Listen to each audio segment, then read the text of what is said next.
আসসালামু আলাইকুম ওয়া রাহমাতুল্লাহি ওয়া বারাকাতুহু। ওয়া আলাইকুম আসসালাম ওয়া রাহমাতুল্লাহি ওয়া বারাকাতুহু। যখন আমরা বসে থাকি মাঝখানে যদি ফাঁকা জায়গা থাকে সেখানে শয়তান প্রবেশ করে। এই জন্য পিছনে অনেক ভাইরা আসবে, আস্তে আস্তে আপনারা একটু সামনে এগিয়ে এসে বসে যান, যাতে করে মাঝখানে ফাঁকা জায়গা না থাকে, আপনাদের উঠতে বাধ্য না করে শয়তান। অনেক সময় দেখা যায় মাহফিলে আলোচনা চলার সময় কিছু মানুষ উঠে যায়, তাদের দেখা দেখি আরো মানুষ উঠে যায়, কারণ শয়তান পিছে লাগে। বুঝতে পারছেন? এই জন্য ফাঁকা জায়গা পূর্ণ করে বসে যান, আপনাদেরই ভালো হবে ইনশাআল্লাহ।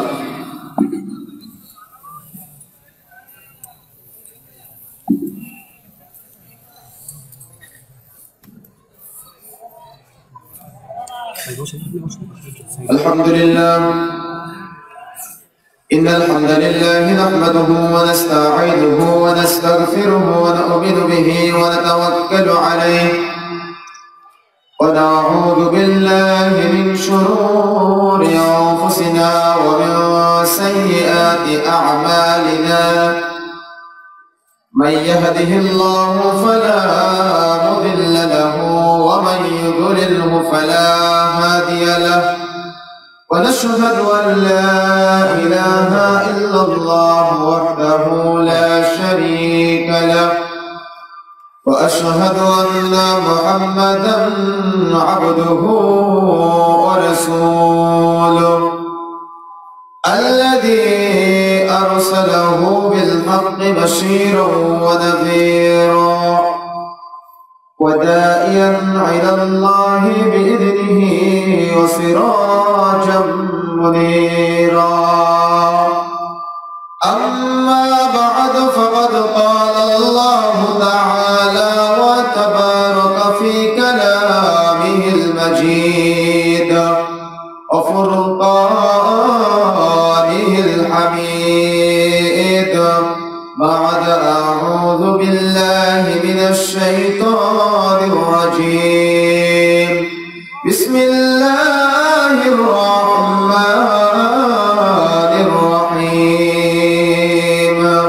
يا أيها الناس اتقوا ربكم الذي خلقكم من نفس واحدة وخلق منها زوجها وبث منهما رجالا كثيرا ونساء واتقوا الله الذي تساءلون به والأرحام إن الله كان عليكم رقيبا يا أيها الذين آمنوا قوا أنفسكم وأهليكم نارا إلى آخر الآيات.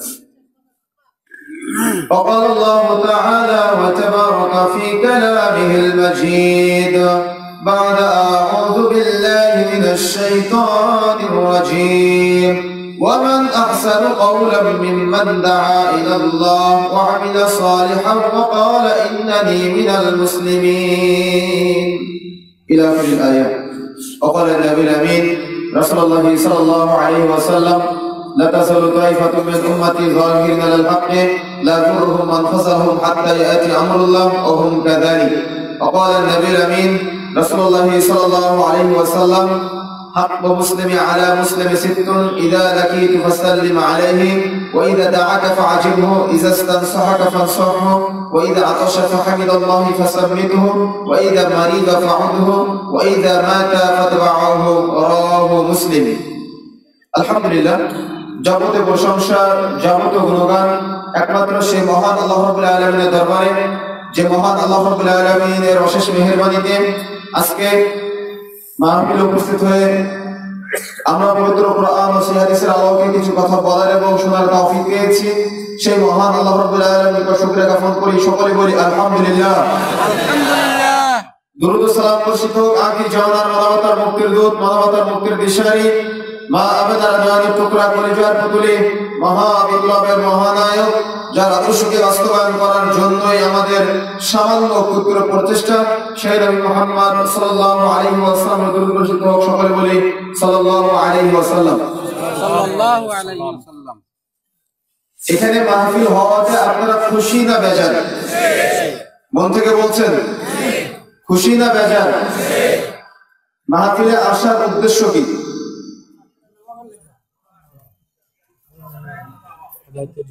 মাহফিলে আসার উদ্দেশ্য কি?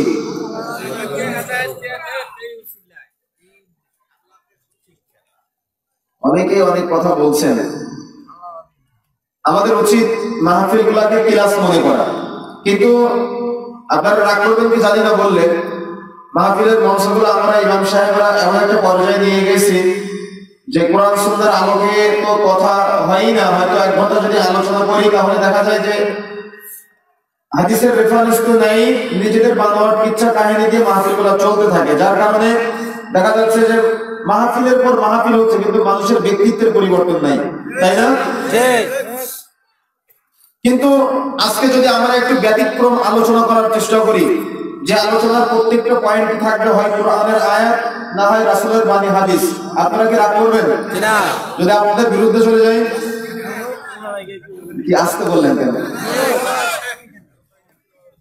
আল্লাহ রাসূল বলেছেন, আমরা পালন করতাম না যদি, আজকে যদি জানতে পারি এটা রাসূল বলেছেন, আমরা কি মানতে পারবো না? ঈমানি শক্তি আছে আমাদের, ইনশাআল্লাহ। পিছপা হব আমরা ইনশাআল্লাহ।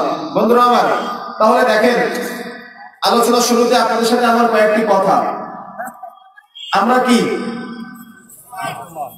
মুসলিম, ঠিক আছে, কিন্তু তার আগে কি মানুষ? মানুষ তো মানুষ কোথা থেকে সৃষ্টি হয়েছে? আসমান থেকে। তার মানে আমরা কি মানুষ? আসমানি মানুষ। তো আসমানি মানুষ দুনিয়াতে এসে কিভাবে চলাফেরা করবে, সেই জন্য আল্লাহ রাব্বুল আলামিন আসমান থেকে কি গ্রন্থ পাঠালেন আমাদের জন্য? কুরআন, তাই না? এবং রাসূলুল্লাহ সাল্লাল্লাহু আলাইহি ওয়াসাল্লামের মাধ্যমে আরেকটা বাণী পাঠালেন, সেটা কি? হাদিস। রাসূলুল্লাহ সাল্লাল্লাহু আলাইহি ওয়াসাল্লাম বিদায় হজ্জের দিন আমাদের জন্য মাত্র দুইটা জিনিস রেখে গিয়েছেন। আমরা সবাই জানি কি? তারাক্তু ফিকুম আমরাইন লান তাযিল্লু মা তামাসসাকতুম বিহিমা কিতাবাল্লাহি ওয়া সুন্নাহ। আমি তোমাদের জন্য মাত্র 2টা জিনিস রেখে যাচ্ছি। উক্ত কথার মধ্যে রাসূলুল্লাহ সাল্লাল্লাহু আলাইহি ওয়াসাল্লাম বুঝাতে যাচ্ছেন আমাদের জন্য মাত্র 2টা জিনিস রাসূলুল্লাহ সাল্লাল্লাহু আলাইহি ওয়াসাল্লাম রেখে গিয়েছেন, একটা কোরআন আর একটা সুন্নাহ। যদি এই দুটাকে শক্তভাবে আঁকড়ে ধরতে পারি তাহলে সফল কাম না ব্যর্থ? আমরা সফল। রাসূলের ভাষায় কি আমরা? সফল কাম, আলহামদুলিল্লাহ। তাহলে আমাদেরকে চেষ্টা করতে হবে দুনিয়াবী জীবনে যদি 5টা দিন বেঁচে থাকে তাহলে এই 5টা দিন বেঁচে থাকা যেন হয় কোরআন ও সহিহ সুন্নাহর উপরে, তাই তো নাকি? ইনশাআল্লাহ। যদি 2টা দিন বেঁচে থাকি, এই 2টা দিন যেন হয় কোরআন ও সহিহ সুন্নাহর উপরে অটুট থেকে আমাদের বেঁচে থাকা, তাহলে আমি আপনি পূর্ণাঙ্গ মুমিন হতে পারবো, পূর্ণাঙ্গ ঈমানদার হতে পারবো। আজকে আমাদের ব্যর্থ হওয়ার অনেকগুলি কারণ আছে, তার মধ্যে গুটি কয়েক কারণ আমি মুসলিমের কারণের মধ্যে প্রথম একটা কারণ বলতে পারি, সেটা হলো যে আজকে আল্লাহ রাব্বুল আলামিন যুগে যুগে কালে কালে যে অসংখ্য নবী রাসূল আমাদের জন্য প্রেরণ করেছেন, কি জন্য? যাতে করে আমরা হেদায়েতের দীপ্ত নকিব জান্নাতের পথের প্রতীক হতে পারি, সেই জন্য তো নাকি? কথা বুঝেন? সেই জন্য তো। আমি কিন্তু আলোচনার মধ্যে কোনো সুর তাল নিয়ে আসবো না, জাস্ট কুরআন আর হাদিসের আলোকে আলোচনা করব আমাদের ব্যক্তিত্বের পরিবর্তনের জন্য। এজন্য খুব তীক্ষ্ণ ব্রেন নিয়ে আলোচনা শ্রবণ করার চেষ্টা করতে হবে। সুর তাল দিয়ে কিচ্ছা কাহিনী বলে এখান থেকে চলে যাবো না, কারণ তাহলে আমিও কিয়ামতের দিন ধরা খাবো, কারণ আর আপনারাও কিয়ামতের দিন ধরা খাবেন। যে বিষয়টা আমি একটু পরে আসছি, আগে মূল বিষয়টার কথা বলে নিই। যে কথা বলছিলাম যে তাহলে এই যে আসমানি মানুষ দুনিয়াতে কিভাবে চলাফেরা করবে, এই জন্য আসমানি গ্রন্থ কি পাঠালেন আমাদের জন্য? কোরআন। কোরআনের পাশাপাশি রাসূলের মাধ্যমে আরেকটা কি পাঠালেন? হাদিস। তো আল্লাহ রাব্বুল আলামিন যুগে যুগে কালে কালে আদম আলাইহিস সালাম থেকে শুরু করে শেষ নবী মহানবী মুহাম্মদ সাল্লাল্লাহু আলাইহি ওয়াসাল্লাম পর্যন্ত যে অসংখ্য নবী রাসূল প্রেরণ করেছেন, কারণ কি? এই মানব জাতি যাতে করে হেদায়েতের দীপ্ত নকিব জান্নাতের পথে প্রতীক হতে পারে, তাই তো নাকি? বিশ্বাস করেন আপনারা?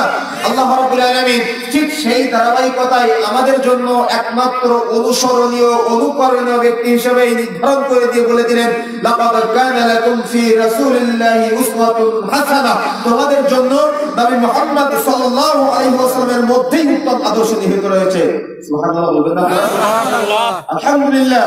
তাহলে আমাদের জন্য যদি নবী মুহাম্মদ সাল্লাল্লাহু আলাইহি ওয়াসাল্লামের মধ্যে উত্তম আদর্শ নিহিত হয়ে থাকে, কিন্তু আমরা যে সত্য আদর্শ খুঁজে নিয়েছি সিনেমার নায়ক নায়িকাদের মাঝে, আজকে আমরা আদর্শ খুঁজে নিয়েছি সমাজ নেতার মাঝে, আজকে আমরা আদর্শ খুঁজে নিয়েছি আমার মতো ইমাম সাহেবদের মাঝে, আজকে আমরা আদর্শ খুঁজে নিয়েছি রাসূলের আদর্শকে বাদ দিয়ে ব্যক্তিত্বের আদর্শের দিকে, আদর্শ খুঁজে নিয়েছি খেলোয়াড়ের আদর্শের দিকে, আদর্শ খুঁজে নিয়েছি রাসূলের আদর্শ বাদ দিয়ে প্রত্যেকটা ব্যক্তি কেন্দ্রিক আদর্শে আজকে আমি আপনি আদর্শিত হচ্ছি। তাহলে আমি আপনি সঠিক পথে আছি নাকি নাই? বুঝাতে পেরেছি আমি? তাহলে আমাদেরকে ফিরে যেতে হবে কোথায়? আপনারা উত্তর দেন কোথায় যেতে হবে? কোরআন ও সহিহ সুন্নাহর দিকে ফিরে যেতে হবে না হবে না? হবে। তাহলে আমরা একটু যাই দেখি কোরআন সুন্নাহর দিকে। রাসূলুল্লাহ সাল্লাল্লাহু আলাইহি ওয়াসাল্লামের যে আদর্শ রেখে গিয়েছিলেন, এই আদর্শ থেকে কতটুকু দূরে সরে এসেছি আমরা। দেখেন, সবচেয়ে বড় বাস্তবতা হলো সামাজিক জীবনে, অর্থনৈতিক জীবনে, পারিবারিক জীবনে, রাষ্ট্রীয় জীবনে, ধর্মীয় জীবনে, ইবাদতের ক্ষেত্রে প্রত্যেকটা সেক্টরে আমি আপনি রাসূলুল্লাহ সাল্লাল্লাহু আলাইহি ওয়াসাল্লামের আদর্শ থেকে দূরে সরে এসে আবার নিজেদেরকে সুন্নি নামে নামকরণ করছি। কি বাস্তবতা আছে তো নাকি? দেখেন, তাহলে আপনাকে আমাকে খেয়াল রাখতে হবে। আমি বেশিক্ষণ আলোচনা করবো না, 50 মিনিট থেকে 60 মিনিট, আমি 1 ঘন্টার মধ্যে আলোচনা শেষ করার চেষ্টা করবো। এর মধ্যে আমি যতগুলো হাদিস উপস্থাপন করার চেষ্টা করবো সবগুলো আমাদের কল্যাণার্থে ইনশাআল্লাহ। সুতরাং খুব তীক্ষ্ণ ব্রেন নিয়ে আলোচনা মনোযোগী হওয়ার জন্য আমি আবার অনুরোধ করবো আপনাদের। বন্ধুরা আমার, যে কথা বলছিলাম, আমরা যদি রাসূলুল্লাহ সাল্লাল্লাহু আলাইহি ওয়াসাল্লামের এই আদর্শকে গ্রহণ করতে চাই, তাহলে মুহাম্মদ সাল্লাল্লাহু আলাইহি ওয়াসাল্লামের আদর্শের দিকে ফিরে যেতে চাই, তাহলে আমাদেরকে খেয়াল রাখতে হবে আমরা তো মানুষ, তাই না? মানুষ মাত্র কি হতে পারে? ভুল হতে পারে। কথা বলছেন না কেন? কি হতে পারে? ভুল হতে পারে। আলেম হোক, জালেম হোক, খেটে খাওয়া মানুষ হোক, সাধারণ মানুষ হোক, কেউ বলতে পারবে যে ভুল হয় না? কি ভাই, কেউ বলতে পারবে ভুল হয় না? সবার কি হয়? আলেমের ভুল হতে পারে না? ভুল হয় তো। তাহলে যদি আমাদের ভুল হয়ে থাকে, তাহলে আমাদের ক্ষমার পথ আছে কি নাই সেটা আমাদেরকে আগে জানতে হবে, তাই না? রাসূলুল্লাহ সাল্লাল্লাহু আলাইহি ওয়াসাল্লাম বলছেন, ইয়ানজিলু রাব্বুনা তাবারাকা ওয়া তাআলা কুল্লা লাইলাতিন ইলা সামাই দুনিয়া হাইনা রাসূলুস সিলাল আখির ইয়াকুলু মান ইয়াদউনি ফাআস্তাজিব লাহু মান ইয়াসআলুনি ফাউতিয়াহু মান ইয়াস্তাগফিরুনি ফাগফির লাহু। আল্লাহ রাসূল সাল্লাল্লাহু আলাইহি ওয়াসাল্লাম বলছেন, আল্লাহ রাব্বুল আলামিন প্রত্যেক রাতের শেষ তৃতীয়াংশে দুনিয়ার আসমানে নেমে আসেন, এসে বলতে থাকেন, তোমরা কি আছো? আমার কাছে চাও, আমি দান করব। আমার কাছে ক্ষমা চাও, আমি ক্ষমা করে দেব। আমার কাছে চাও, আমি দান করব। সুবহানাল্লাহ। এইভাবে আল্লাহ রাব্বুল আলামিন প্রত্যেক রাতের শেষ তৃতীয়াংশে প্রথম আসমানে নেমে এসে প্রত্যেক রাতের শেষ তৃতীয়াংশে এভাবে বলতে থাকেন। কিন্তু দুঃখজনক হলো সত্য যে আমরা রাতের 1টা-2টা পর্যন্ত জেগে থেকে ওই যে অংশে আল্লাহ রাব্বুল আলামিন ডাক দেয়, ওই অংশেই ঘুমিয়ে যায়। ঠিক ঠিক। কি অস্বীকার করতে পারবো ভাই? বলেন, আমরা অস্বীকার করতে পারবো? তার মানে আমরা 1টা-2টা-3টা পর্যন্ত জেগে থাকি, আর যে অংশে আল্লাহ রাব্বুল আলামিন আমাদেরকে কত ভালোবেসে ডাকতে থাকেন, তোমরা কি আছো? আমার কাছে চাও, আমি দান করব। আমার কাছে ক্ষমা চাও, আমি ক্ষমা করে দেব। আমার কাছে চাও, আমি দান করব। ওই সময় আমরা ঘুমিয়ে থাকি ভাই। ওই সময় আল্লাহ কাছে চাই না? রাসূলুল্লাহ সাল্লাল্লাহু আলাইহি ওয়াসাল্লাম কত অফার দিয়েছেন। রাসূলুল্লাহ সাল্লাল্লাহু আলাইহি ওয়াসাল্লাম বলছেন, আল্লাহ রাব্বুল আলামিন প্রত্যেক রাতের প্রথম অংশে তার হাতকে পুরস্কার করে রাখে, যাতে করে সারা দিন পাপকারী তওবা করতে পারে। আল্লাহ রাব্বুল আলামিন প্রত্যেক দিনের প্রথম অংশে তার হাতকে পুরস্কার করে রাখে, যাতে করে সারা রাত পাপকারী তওবা করতে পারে। সুবহানাল্লাহ, আলহামদুলিল্লাহ। সুবহানাল্লাহ বাড়ি থেকে বলবেন। আল্লাহ রাসূল বলছেন, যদি কোনো ব্যক্তি আল্লাহকে খুশি করার জন্য সুবহানাল্লাহ, আলহামদুলিল্লাহ, আল্লাহু আকবার এই বাক্যগুলি বলে, আসমান জমিনের মধ্যবর্তী যত ফাঁকা জায়গা সব নেকিতে পূর্ণ করে দেওয়া হয়। সুবহানাল্লাহ। শুধুমাত্র এতটুকু অফার দিয়েছেন তা নয়, রাসূলুল্লাহ সাল্লাল্লাহু আলাইহি ওয়াসাল্লাম সাহাবায়ে কিরামকে একত্রিত করে সাহাবায়ে কিরামকে লক্ষ্য করে বলছেন, সাহাবায়ে কিরাম, শেষ জামানায় যখন মানুষ সুন্নাতগুলোকে কবর দেবে, ধামা চাপা দিবে, এমন অবস্থায় এক শ্রেণীর ব্যক্তি বা এক শ্রেণীর যুবক বেরিয়ে আসবে, যারা ওই ডুবে যাওয়া বা কবরপ্রাপ্ত সুন্নাতগুলোকে উপরে তুলবে। আল্লাহ রাসূল সাল্লাল্লাহু আলাইহি ওয়াসাল্লাম বলছেন, তাদের জন্য 50 জন শহীদের মর্যাদা রয়েছে। সুবহানাল্লাহ। আচ্ছা, মাহফিলের যারা আয়োজন করেছে ডুবে যাওয়া সুন্নাত, তার মানে যে সুন্নাতগুলো সমাজে চলছে না, এই সুন্নাতগুলো উপরে তোলার জন্য না জন্য নয়? জন্য। তাহলে তারা কি এই মর্যাদা পাবে না? আপনারা যারা এখানে এসে সহযোগিতা করেছেন, আপনারা কি এই মর্যাদা পাবেন না যদি একজন ব্যক্তি হেদায়েতপ্রাপ্ত হয়? এই হাদিসের আওতায় পড়ি না আমরা?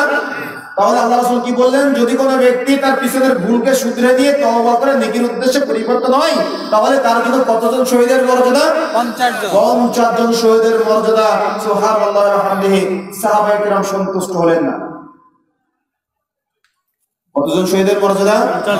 50 জন শহীদের মর্যাদা। তবুও সাহাবায়ে কিরাম সন্তুষ্ট হলেন না। আমাদের যুবক ভাইরা মানুষ হত্যা করে শহীদ হওয়ার চেষ্টা করে। আজকে যুবক ভাইরা মানুষ হত্যা করে শহীদ হওয়ার চেষ্টা করে।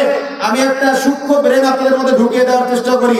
আপনার মাথা ব্যথা হয়েছে, গলা কাটবেন না ওষুধ খাবেন? কথা বলেন, মাথা ব্যথা হয়েছে, গলা কাটবেন না ওষুধ খাবেন? তো যুবক ভাই, তোমার ব্রেনের মধ্যে এই যুক্তি কে ঢুকিয়ে দিল যে একজন ব্যক্তি সিগারেট খেয়েছে তাকে গলা কাটতে হবে? কে যুক্তি শিখালো তোমাকে যে একজন ব্যক্তি সালাত আদায় করে না তার গলা কাটতে হবে? কে তোমাকে শিখালো? একজন ব্যক্তি সে সবার কবলে না হয় হজ করেনি, সে পাপ করেছে, তার ঈমান আছে কি নাই সে ভালো জানে। তোমাকে কে যুক্তি দিল তার গলা কাটতে হবে? মানুষের মাথা ব্যথা হলে ওষুধ খেতে হয়, গলা কাটা আল্লাহ রাসূল সাল্লাল্লাহু আলাইহি ওয়াসাল্লাম শেখান নাই।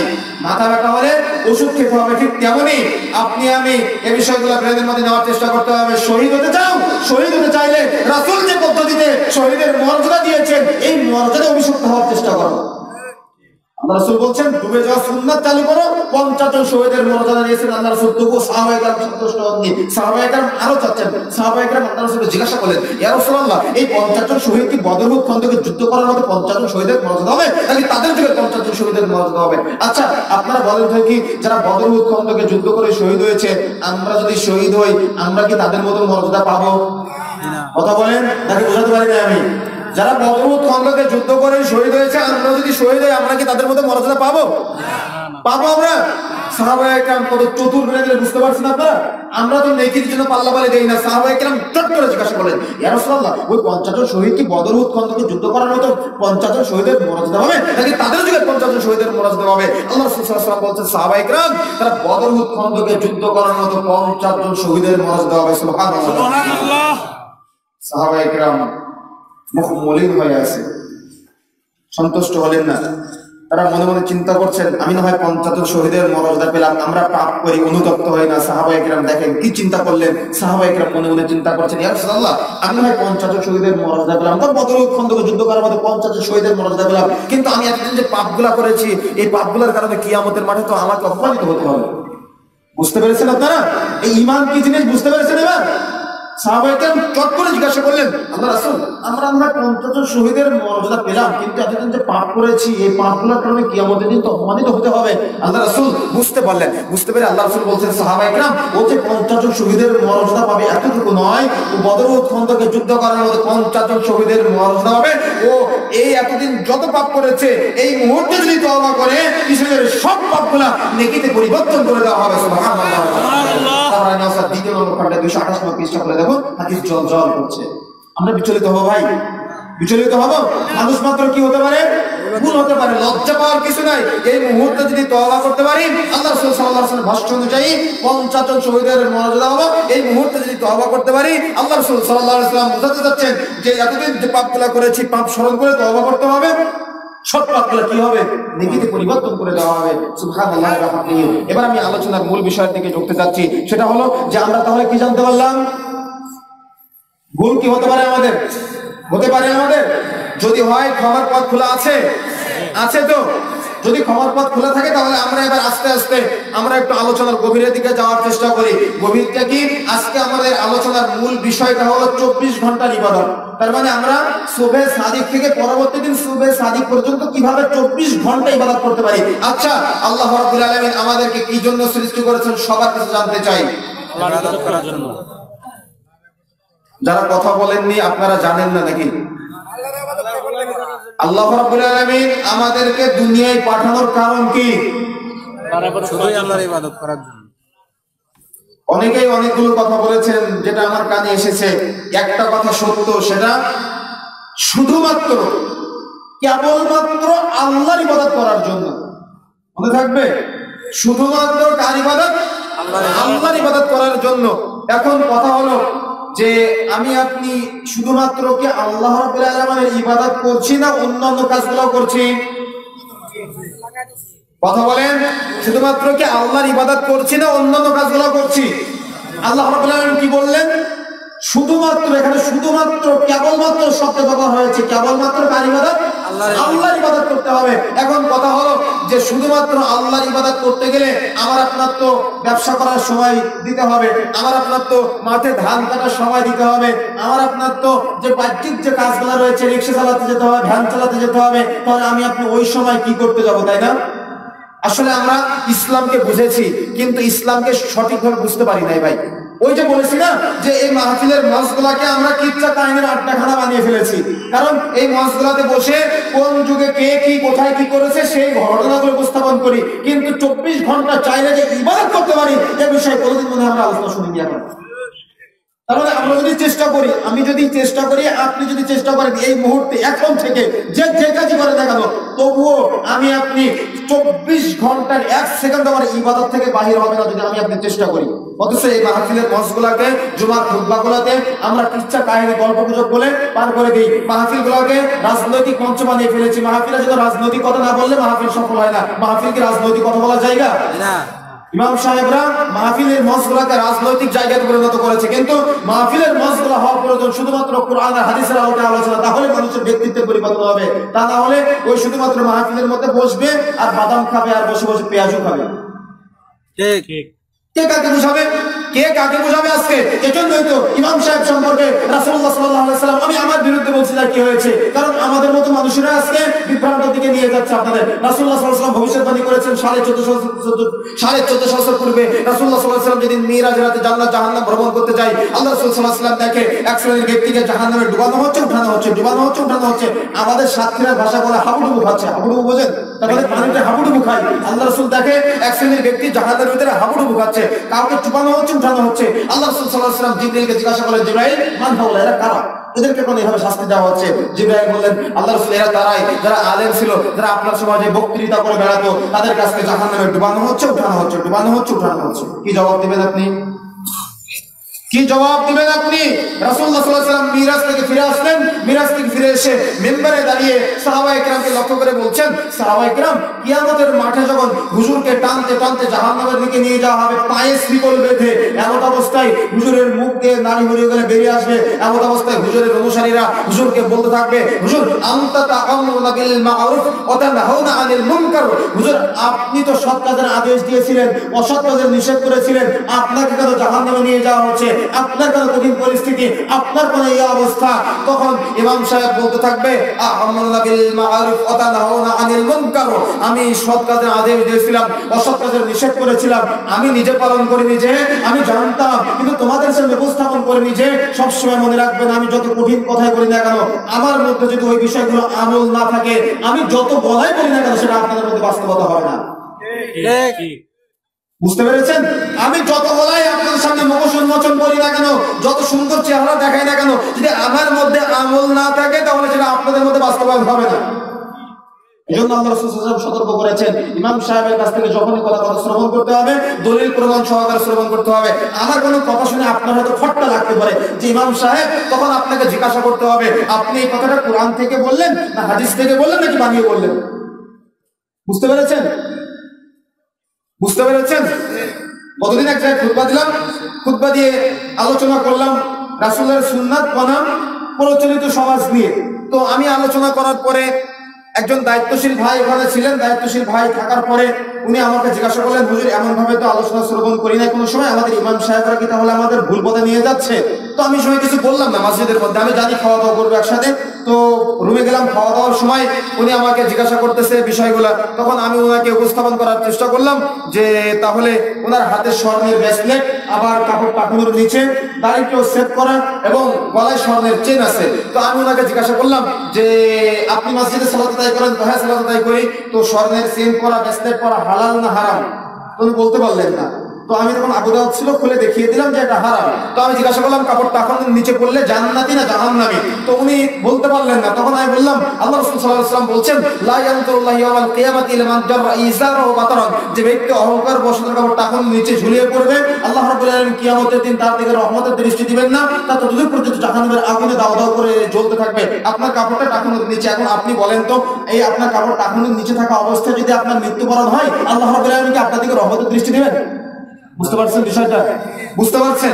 তো উনি বলছেন, মনে মনে তখন উনি মাথা নিচু করলেন। তখন আমি বললাম, আপনি মসজিদে গিয়ে কোথায় সালাত আদায় করেন? তো ইমাম সাহেবের পিছনে সামনের কাতারে সালাত আদায় করি। তো আপনার ইমাম সাহেব কত বছর ধরে আপনার মসজিদে ইমামতি করাচ্ছে? তো আমার জন্মের পর থেকে আমাদের মসজিদের ইমাম সাহেব আমাকে আমাদের মসজিদে ইমামতি করাচ্ছে। তো আলহামদুলিল্লাহ, আপনি সামনের কাতারে সালাত আদায় করেন, ভালো কথা।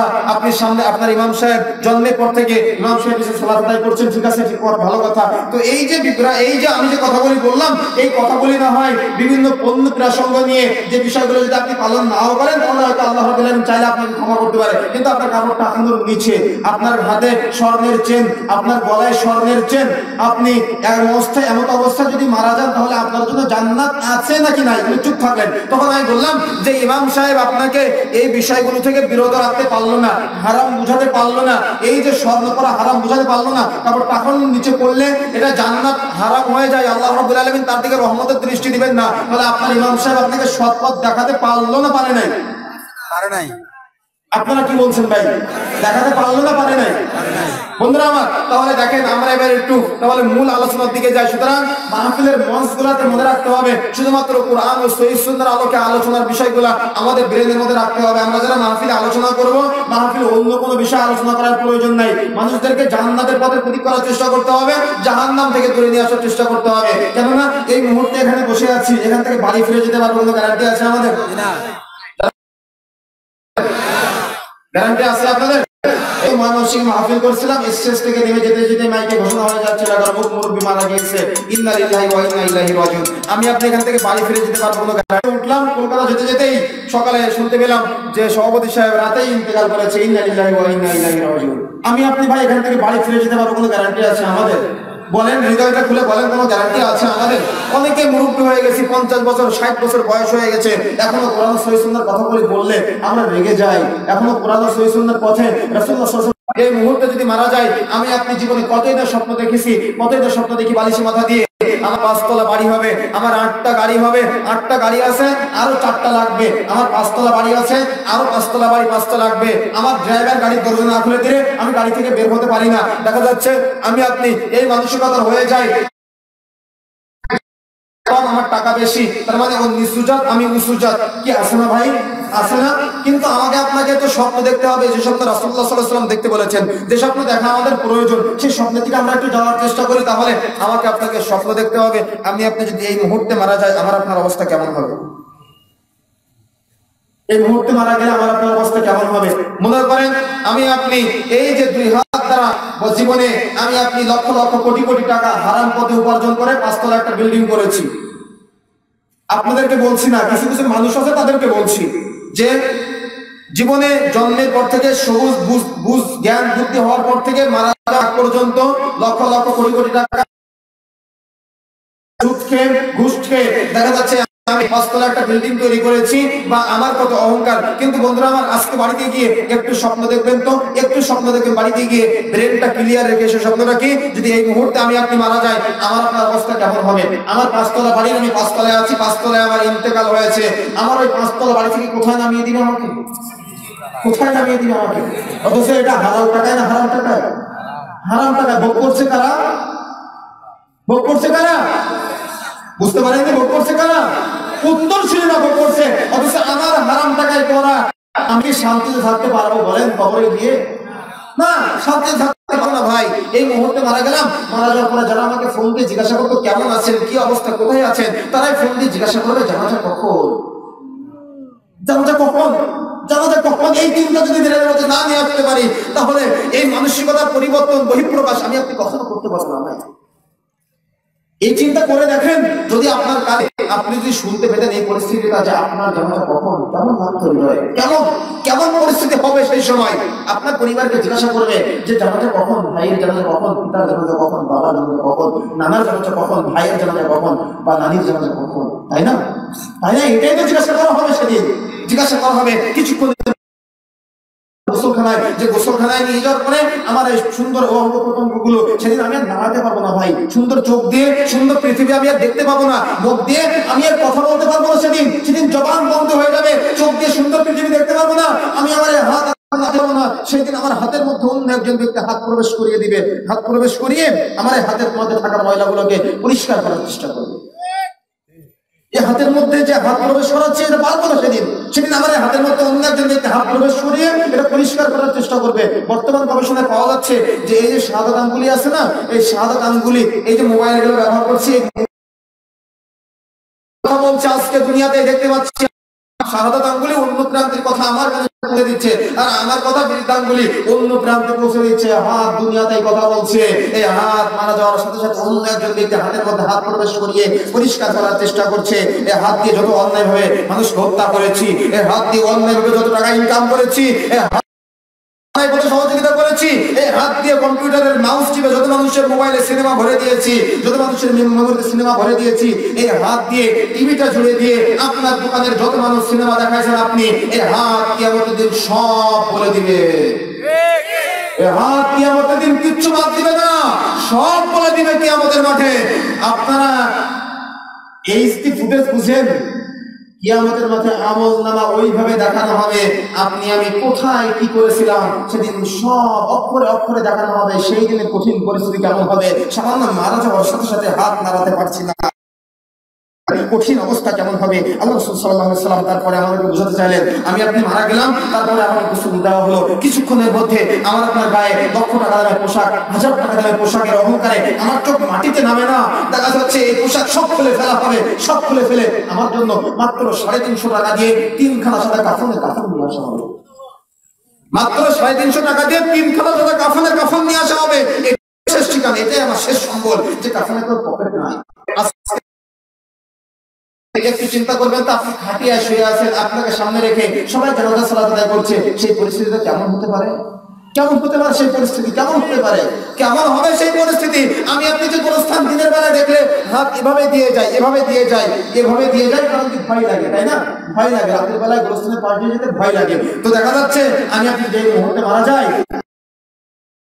ওই গোরস্থানের মধ্যে মাত্র 3.5 হাত জায়গা করা হবে, যেখানে নিচে মাটির বিছানা, 2 সাইডে মাটির দেওয়াল, উপরে বাঁশের ছাউনি। এটাই আমার শেষ ঠিকানা, এটাই আমার শেষ ঠিকানা। এই চিন্তা আমি যদি আপনার ব্রেনের মধ্যে না আনতে পারি, তাহলে আমি আপনি সফল কাম হতে পারবো না ভাই, সফল কাম হতে পারবো না। ঘন্টার পর ঘন্টা, ঘন্টার পর ঘন্টা মাহফিল হচ্ছে, আলোচনা হচ্ছে, জুমা খুতবা হচ্ছে, পরিবর্তন হচ্ছে না কেন? কারণ এই চিন্তা নাই আমাদের মধ্যে, এই চিন্তা নাই।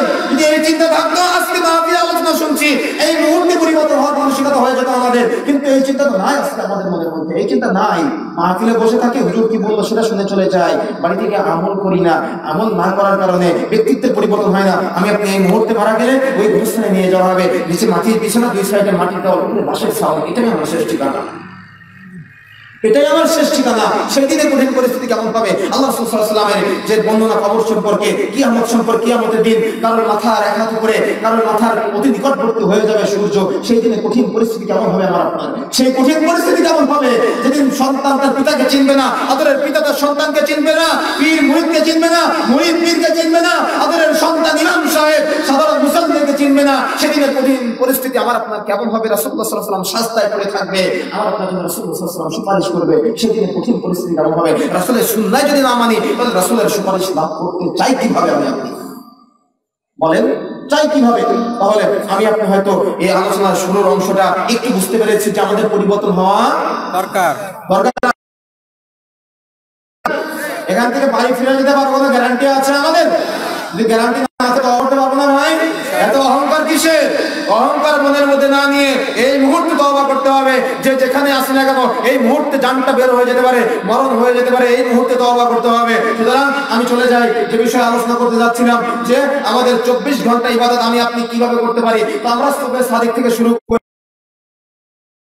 সাদিক পর্যন্ত কিভাবে 24 ঘন্টা ইবাদত করতে পারি, সে বিষয়ে আমি আপনাদের কাছে আলোচনায় মূলভাবে বোঝানোর চেষ্টা করব। বন্ধুরা আমার, তাহলে আমি আপনি ফজর থেকে শুরু করি। আমি আপনি এতদিন জানতাম কি 5 ওয়াক্ত সালাত আদায় করা, রমজান মাসে সিয়াম পালন করা, হজ করা, সামর্থ্য হলে যাকাত দেওয়া, যে কাজগুলো আছে এগুলার বাইরে কি ইবাদত হতে পারে? কি বলছেন আপনারা? ইবাদত হতে পারে? কথা বলেন, ইবাদত হতে পারে? পারে ইনশাআল্লাহ। তাহলে আমরা এই ডিটেইলস বিষয় জানার চেষ্টা করবো আজকে। আমি মানুষ ভাই, ভুল হয়েছে এতদিন, আল্লাহর কাছে চাইলে আল্লাহ রাব্বুল আলামিন ক্ষমা করে দিবেন। এই মুহূর্তে যে বিষয়গুলি বলবো, এই বিষয়গুলি ব্রেনের মধ্যে গেঁথে নেওয়ার চেষ্টা করতে হবে। আমরা এতদিন জানতাম 5 ওয়াক্ত সালাত আদায় করা, রমজান মাসে সিয়াম পালন করা, সামর্থ্য হলে হজ করা, সামর্থ্য হলে যাকাত দেওয়া, এই গুটি কয়েক বিষয় শুধুমাত্র ইবাদত। কিন্তু এর বাইরে যে বিশাল ইবাদতের জগৎ পড়ে আছে, এ বিষয়ে আমি আপনি কখনো চেষ্টা করি দিই, অনুধাবন করার চেষ্টা করি দিই। বন্ধুরা আমার, বিশেষ করে যুবক ভাইদেরকে উদ্দেশ্যে বলবো, আজকে থেকে এই মুহূর্ত থেকে আমি যে বিষয়গুলো উপস্থাপন করব, এই বিষয়টা ব্রেনের মধ্যে গেঁথে নেওয়ার চেষ্টা করতে হবে। বিষয়টা কি? এই বিষয়টা হলো আমাকে আপনাকে মনে রাখতে হবে, এই মুহূর্তে মনে রাখতে হবে আপনাকে। সে কি? যে আমি আপনি যদি এই মুহূর্তে মারা যাই, মারা যাওয়ার সাথে সাথে আমার আপনার এই যে কঠিন পরিস্থিতি, এই কঠিন পরিস্থিতির বিষয়টা স্মরণে নিয়ে আসতে হবে। স্মরণে নিয়ে এসে আজকে ফজরের সময় থেকে হবে। কথা বলেন, ফজরের সালাত আদায় করা কি একটা ইবাদত? ফরজ বিষয়টা তো আছে, কিন্তু একটা ইবাদত। কি করে ইবাদত?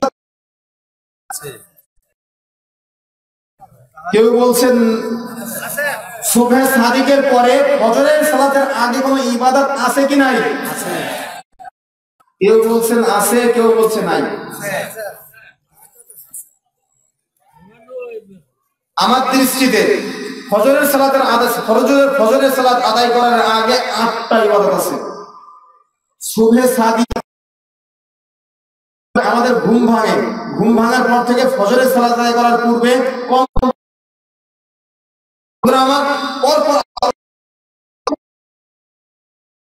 উদ্দেশ্য নিয়ে আমাদেরকে মনে রাখতে হবে আলোচনাটি।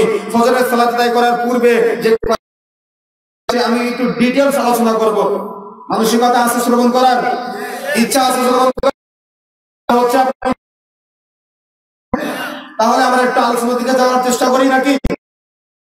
আমার ফজরের সালাত আদায় করার পূর্বে যে ইবাদতগুলো আমরা করতে পারি, মনে রাখতে হবে 24 ঘন্টা আমরা কাটাবো না বন্ধুরা আমার। তাহলে আমরা একটু যাওয়ার চেষ্টা করি।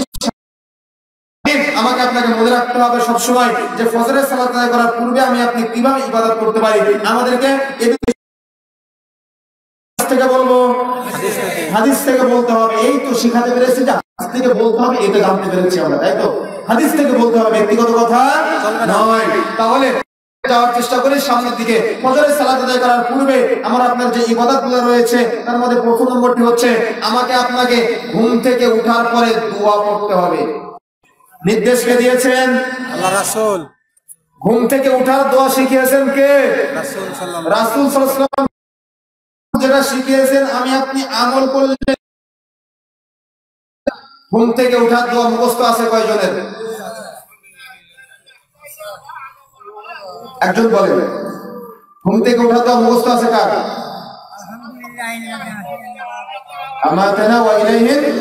আলহামদুলিল্লাহ। এই যে দোয়াটি আছে, যাদের মুখস্থ নাই, দোয়ার বইগুলো আছে, অনলাইনে সার্চ দিলে আপনারা গুগলে পেয়ে যাবেন। ঘুম থেকে ওঠার দোয়াটি আমাদের হাতে মোবাইল চলে এসেছে, আমরা গুগলে যা সার্চ করি তাই চলে আসে। খারাপ জিনিস না দেখে ভালো কিছু শেখার চেষ্টা করেন, তাহলে মোবাইলও জবাব দিবে কি আমাদের মাঠে। এই হাত দিবে, বলে দিবে যে এই হাত দ্বারা অন্য কোনো পাপ কিভাবে ঘুম, এটা আমার মোবাইলের মাধ্যমে দেখেছিল, হাত জবাব দিবে সেদিন। সুতরাং মোবাইল যাদের আছে, এটা গুগলে সার্চ করবেন, ঘুম থেকে ওঠার দোয়া দেখবেন, এই দোয়া বের করে দিবে। ঘুম থেকে ওঠার পরে দোয়া পড়লাম, হয়নি হয়নি? যদি ঘুম থেকে ওঠার পরে দোয়া পড়ার মাধ্যমে নেকি হয়, কয়টা ইবাদত হলো? একটা ইবাদত অলরেডি করেই ফেললাম। বলেছেন কে? রাসূলুল্লাহ সাল্লাল্লাহু আলাইহি ওয়াসাল্লাম। আমি আমল করলাম, নেকি হলো না হয় নাই? হয়েছে তো নেকি? বুঝতে পেরেছেন? রাসূলুল্লাহ সাল্লাল্লাহু আলাইহি ওয়াসাল্লাম তারপরে বলছেন, যখন তোমরা ঘুম থেকে জাগ্রত হবে, কোন পাত্রে হাত ঢোকানোর পূর্বে উভয় হাত 3 বার সুন্দর করে ধৌত করে নেবে। সহিহ বুখারী, সহিহ মুসলিম, মিশকাতের 228 পৃষ্ঠার মধ্যে হাদিস আসছে। আল্লাহ রাসূল কি বললেন? যখন তোমরা ঘুম থেকে জাগ্রত হবে, কোন পাত্রে হাত দেওয়ার পূর্বে উভয় হাত 3 বার সুন্দর করে ধৌত করে নেবে। আল্লাহ রাসূলের সাহাবায়ে কেরাম জিজ্ঞাসা করলেন, কেন? আল্লাহ রাসূল বললেন, কারণ এই হাত ঘুমের মধ্যে কোথায় যায় আমরা কেউ জানি না, এই জন্য এই হাত 3 বার ধৌত করতে হবে। নির্দেশ দিয়েছেন, আমি পালন করলাম। তাহলে আমার আপনার নেকি আছে না নাই? কথা বলেন, নেকি আছে না নাই? ফজিলতের বয়ান হবে এবার, আপনাদের ভাষায় বললাম, নেকি আছে না নাই? আছে তো। আল্লাহ রাসূল বলেছেন উভয় হাত 3 বার ধৌত করার জন্য। মনে থাকবে কালকে থেকে, ঘুম থেকে উঠে কোন পাত্রে হাত দেওয়ার পূর্বে উভয় হাত 3 বার সুন্দর করে ধৌত করে নিতে হবে। আল্লাহ রাসূল বলেছেন আমি আমল করলাম, নেকি আছে না নাই? আছে। তারপরে আমরা একটু সামনের দিকে যাওয়ার চেষ্টা করি। আল্লাহ রাসূল সাল্লাল্লাহু আলাইহি ওয়াসাল্লাম বলছেন, যখন ঘুম থেকে জাগ্রত হবে, ঘুম থেকে জাগ্রত হওয়ার পরে শয়তান নাক থেকে ঝেড়ে ফেলে দিতে হবে। যখন আমরা নামাজে দাঁড়াই, নামাজে দাঁড়ানোর পরে কি চলে যায় না, ব্যবসায় কত টাকা লাভ করেছে, কত টাকা লোকসান করেছে? কে চুপ করে আসতে লাগে? আপনাদের যায় না? নরসিংদীর মানুষের যায় না? সালাতের মধ্যে দাঁড়ালে চিন্তা ভাবনা হয় না পরিবারে কি বাজার করতে যাবেন? সালাতের মধ্যে দাঁড়ালে চিন্তা হয় না মোবাইলটা নামাজ পড়ার পরে কি করব, চিন্তা হয় না আমাদের? কারণ কি? কারণ শয়তান আমাদের দেহের মধ্যে আছে, শয়তান বাহির করি না, যার কারণে শয়তান আসওয়াসা দেয়। শয়তান আসওয়াসা দেওয়ার কারণে সালাত আদায় করি, কিন্তু দেখা যাচ্ছে মানসিকতা অন্যদিকে চলে যায়। রাসূলুল্লাহ সাল্লাল্লাহু আলাইহি ওয়াসাল্লাম বলছেন, যখন ঘুম থেকে জাগ্রত হবে, ঘুম থেকে জাগ্রত হওয়ার পরে 3 বার নাকের মধ্যে পানি দিয়ে ঝেড়ে ফেলে দিতে হবে। আমরা যখন ঘুমিয়ে যাই, নাকের মধ্যে শয়তান প্রবেশ করে থাকে। এই শয়তান সারা দিন আসওয়াসা দেয়। তারপরে নাসার 3 নম্বর খণ্ডে 192 নম্বর পৃষ্ঠার মধ্যে হাদিস ঘুমিয়ে যায়, নাকের মধ্যে শয়তান প্রবেশ করে। 3 বার ঘুম থেকে ওঠার পরে 3 বার পানি দিয়ে ঝেড়ে ফেলে দিতে হবে, তাহলে শয়তান আর কি করতে পারবে না, আসওয়াসা দিতে পারবে না। তাহলে কি বুঝতে পেরেছেন বিষয়টা? বুঝতে পেরেছেন? আমল করতে পারবো আমরা? আমরা হয়তো জন্মের পর থেকে এই আমলটা করেছি কিনা জানি না, আমরা যে নাকের মধ্যে পানি দিয়ে শয়তান ঝেড়ে ফেলতে হবে। অবশ্যই স্পষ্ট সহিহ হাদিস, আমাদেরকে পালন করতে হবে, মানতে হবে। আজকে থেকে ঘুম থেকে যখন জাগ্রত হবো, দুপুরে ঘুমিয়েছেন, দুপুর থেকে আসর পর্যন্ত, আসরের সময় ঘুম থেকে উঠে নাকের মধ্যে পানি দিয়ে শয়তানকে ঝেড়ে ফেলে দিবেন। কারণ ঘুমানোর সাথে সাথে নাকের মধ্যে শয়তানকে ঝেড়ে ফেলে দিতে হয়। তারপর পরে আল্লাহ রাসূল সাল্লাল্লাহু আলাইহি ওয়াসাল্লাম বুঝাতে যাচ্ছেন যে সুন্দর করে ওযু করতে হবে। সুন্দর করে কি করতে হবে? ওযু করতে হবে।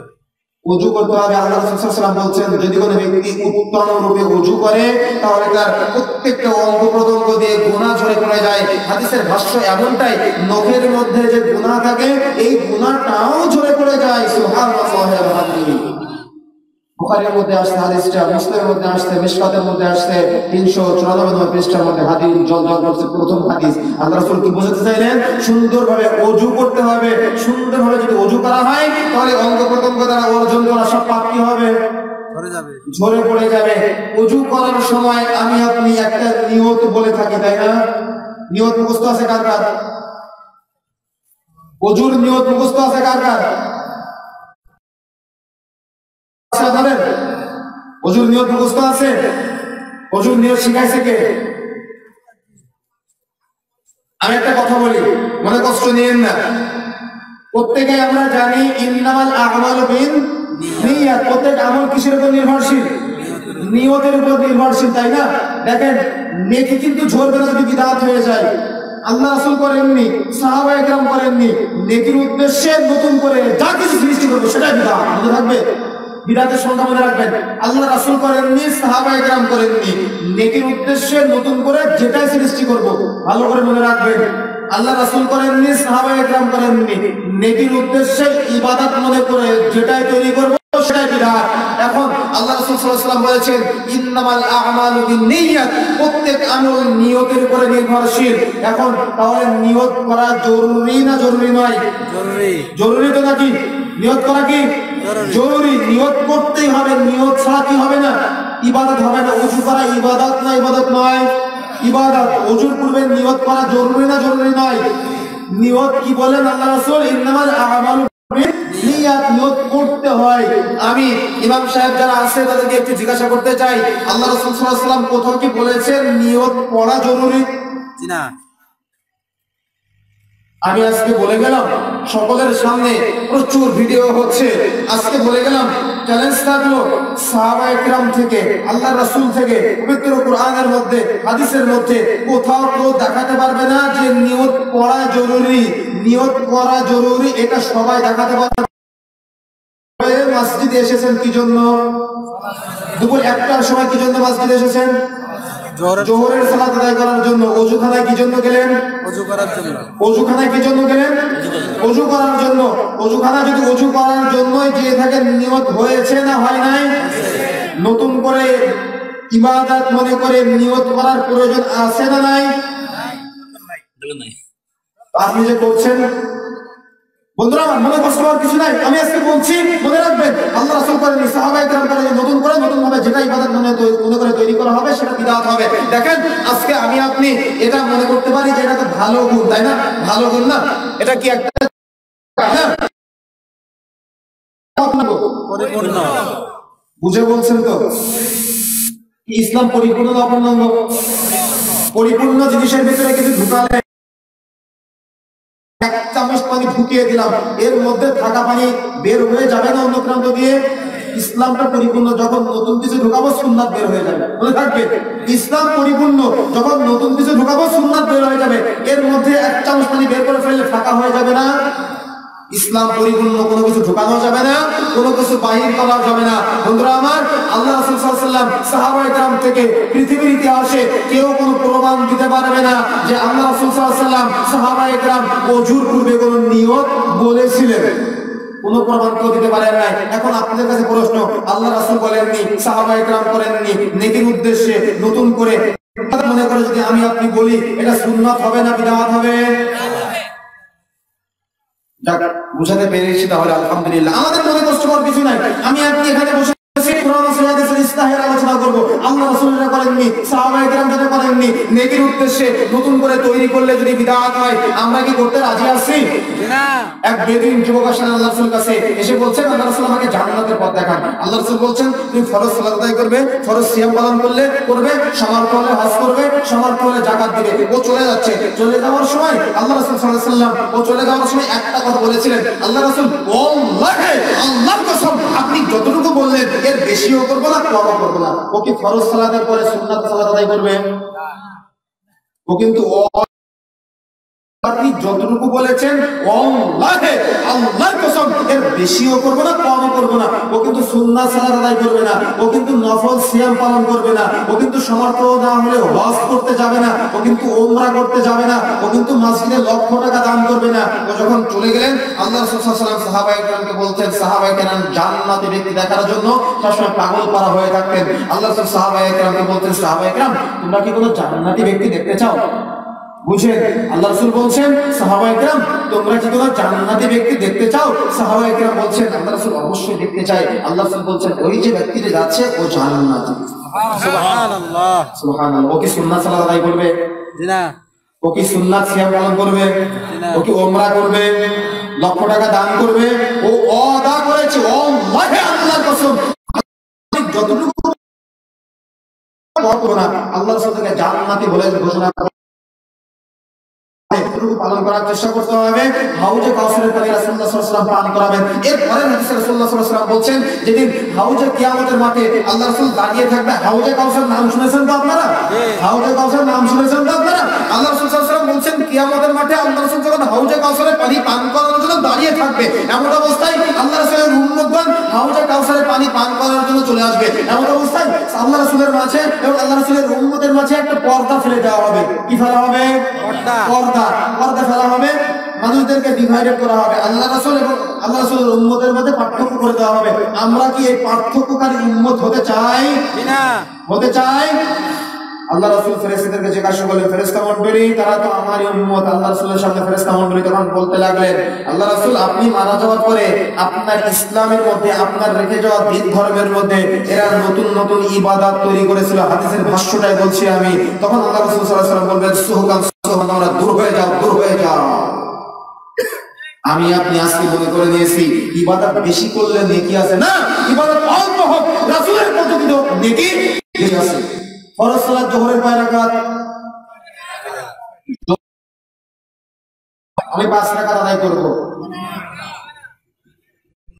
কি বলবেন আপনারা? ইমামতি করতে দিবেন না দাঁড়িয়ে দিবেন? ইসলাম যেখানে পূর্ণাঙ্গ রাসূলুল্লাহ সাল্লাল্লাহু আলাইহি ওয়াসাল্লাম দিয়েছে, যেখানে নতুন ভাবে যদি আমি নতুন কিছু ইবাদত আপনাদের মধ্যে ঢুকিয়ে দিই, আমার রাখবে না দাঁড়িয়ে দিবেন? মনে থাকবে তো? মনে থাকবে? এটা কোরআন ও সহিহ সুন্নাহর বাইরে কোনো কথা নয়। সুতরাং যে কথা বলতেছিলাম, যে সমাজে প্রচলিত নিয়তটা আমাদের সমাজে চালু আছে, এমনও বিষয়টা হয়ে যায় সালাতের একটা নিয়ত, সিয়ামের একটা নিয়ত, ফরজ সালাতের একটা নিয়ত, ফরজ সিয়ামের একটা নিয়ত, সুন্নাহ সালাতের একটা নিয়ত, ভিতরের সালাতের একটা নিয়ত, ওযু করার একটা নিয়ত, নিয়তের ধারে ধারে অনেক মুদ্রা সালাত ছেড়ে দিয়েছে আছে। অথচ আল্লাহ রাসূল সাল্লাল্লাহু আলাইহি ওয়াসাল্লাম থেকে এই নিয়ত পড়তে হবে এর মর্মে কোনো প্রমাণ কেউ দেখাতে পারবে না। বলে গেলাম, আপনি দেখান। অথচ এই নিয়তের বোঝা মানুষের উপর চাপানো হয়েছে, যেটা রাসূল সাল্লাল্লাহু আলাইহি ওয়াসাল্লাম থেকে প্রমাণিত নয়। প্রমাণিত নয়। আমি বলে গেলাম, ভিডিও হচ্ছে, সমস্ত বিশ্বে পৌঁছে যাবে, দেখে কে জবাব দিতে পারে? এমনিতেই চলছে, কেউ বোঝার চেষ্টা করে নাই। গতানুগতিক চলে আসছে সমাজ থেকে, ওভাবেই চলছে। বন্ধুরা আমার, আসুন একটু পরিবর্তন হই, একটু সুন্নাহর দিকে ফিরে যাওয়ার চেষ্টা করি, রাসূলের আদর্শ গ্রহণ করি। তাহলে আমরা বিদআতি কর্মকাণ্ডের মাধ্যমে ওযু শুরু না করে আমরা সুন্নাহ পদ্ধতিতে সুন্দর করে রাসূলের ভাষায় ওযু করার সুবিধা যদি করে বিসমিল্লাহ বলে ওযু করে, বিসমিল্লাহ বলে ওযু করে যদি তার ওযু পূর্ণাঙ্গভাবে উত্তম রূপে ওযু করে, আল্লাহ রাসূল সাল্লাল্লাহু আলাইহি ওয়াসাল্লাম বলছেন ওই উত্তম রূপে ওযু করার মাধ্যমে যে অঙ্গ প্রত্যঙ্গে পানি পৌঁছাবে, ওই অঙ্গ প্রত্যঙ্গে পানি পৌঁছানোর মাধ্যমে যে পানিগুলো ঝরে ঝরে পৌঁছায় পড়ে যাবে, এমনকি মুখের মধ্যে যে পানি প্রবেশ করবে, মুখের মধ্যে যে আমাদের পাপ রয়েছে, এই পাপগুলা রাসূলের ভাষায় সব ঝরে ঝরে পড়ে যাবে। এখন ওযুর শুরুতে যদি বিদামাত দিয়ে ওযু শুরু করেন, গুনাহ কি ঝরবে? আমি ভাই আমাদের পরিবর্তনের জন্য বললাম, এই বিষয়গুলো আমিও জানতাম না, পড়াশোনা করতে গিয়ে জানতে পেরেছি।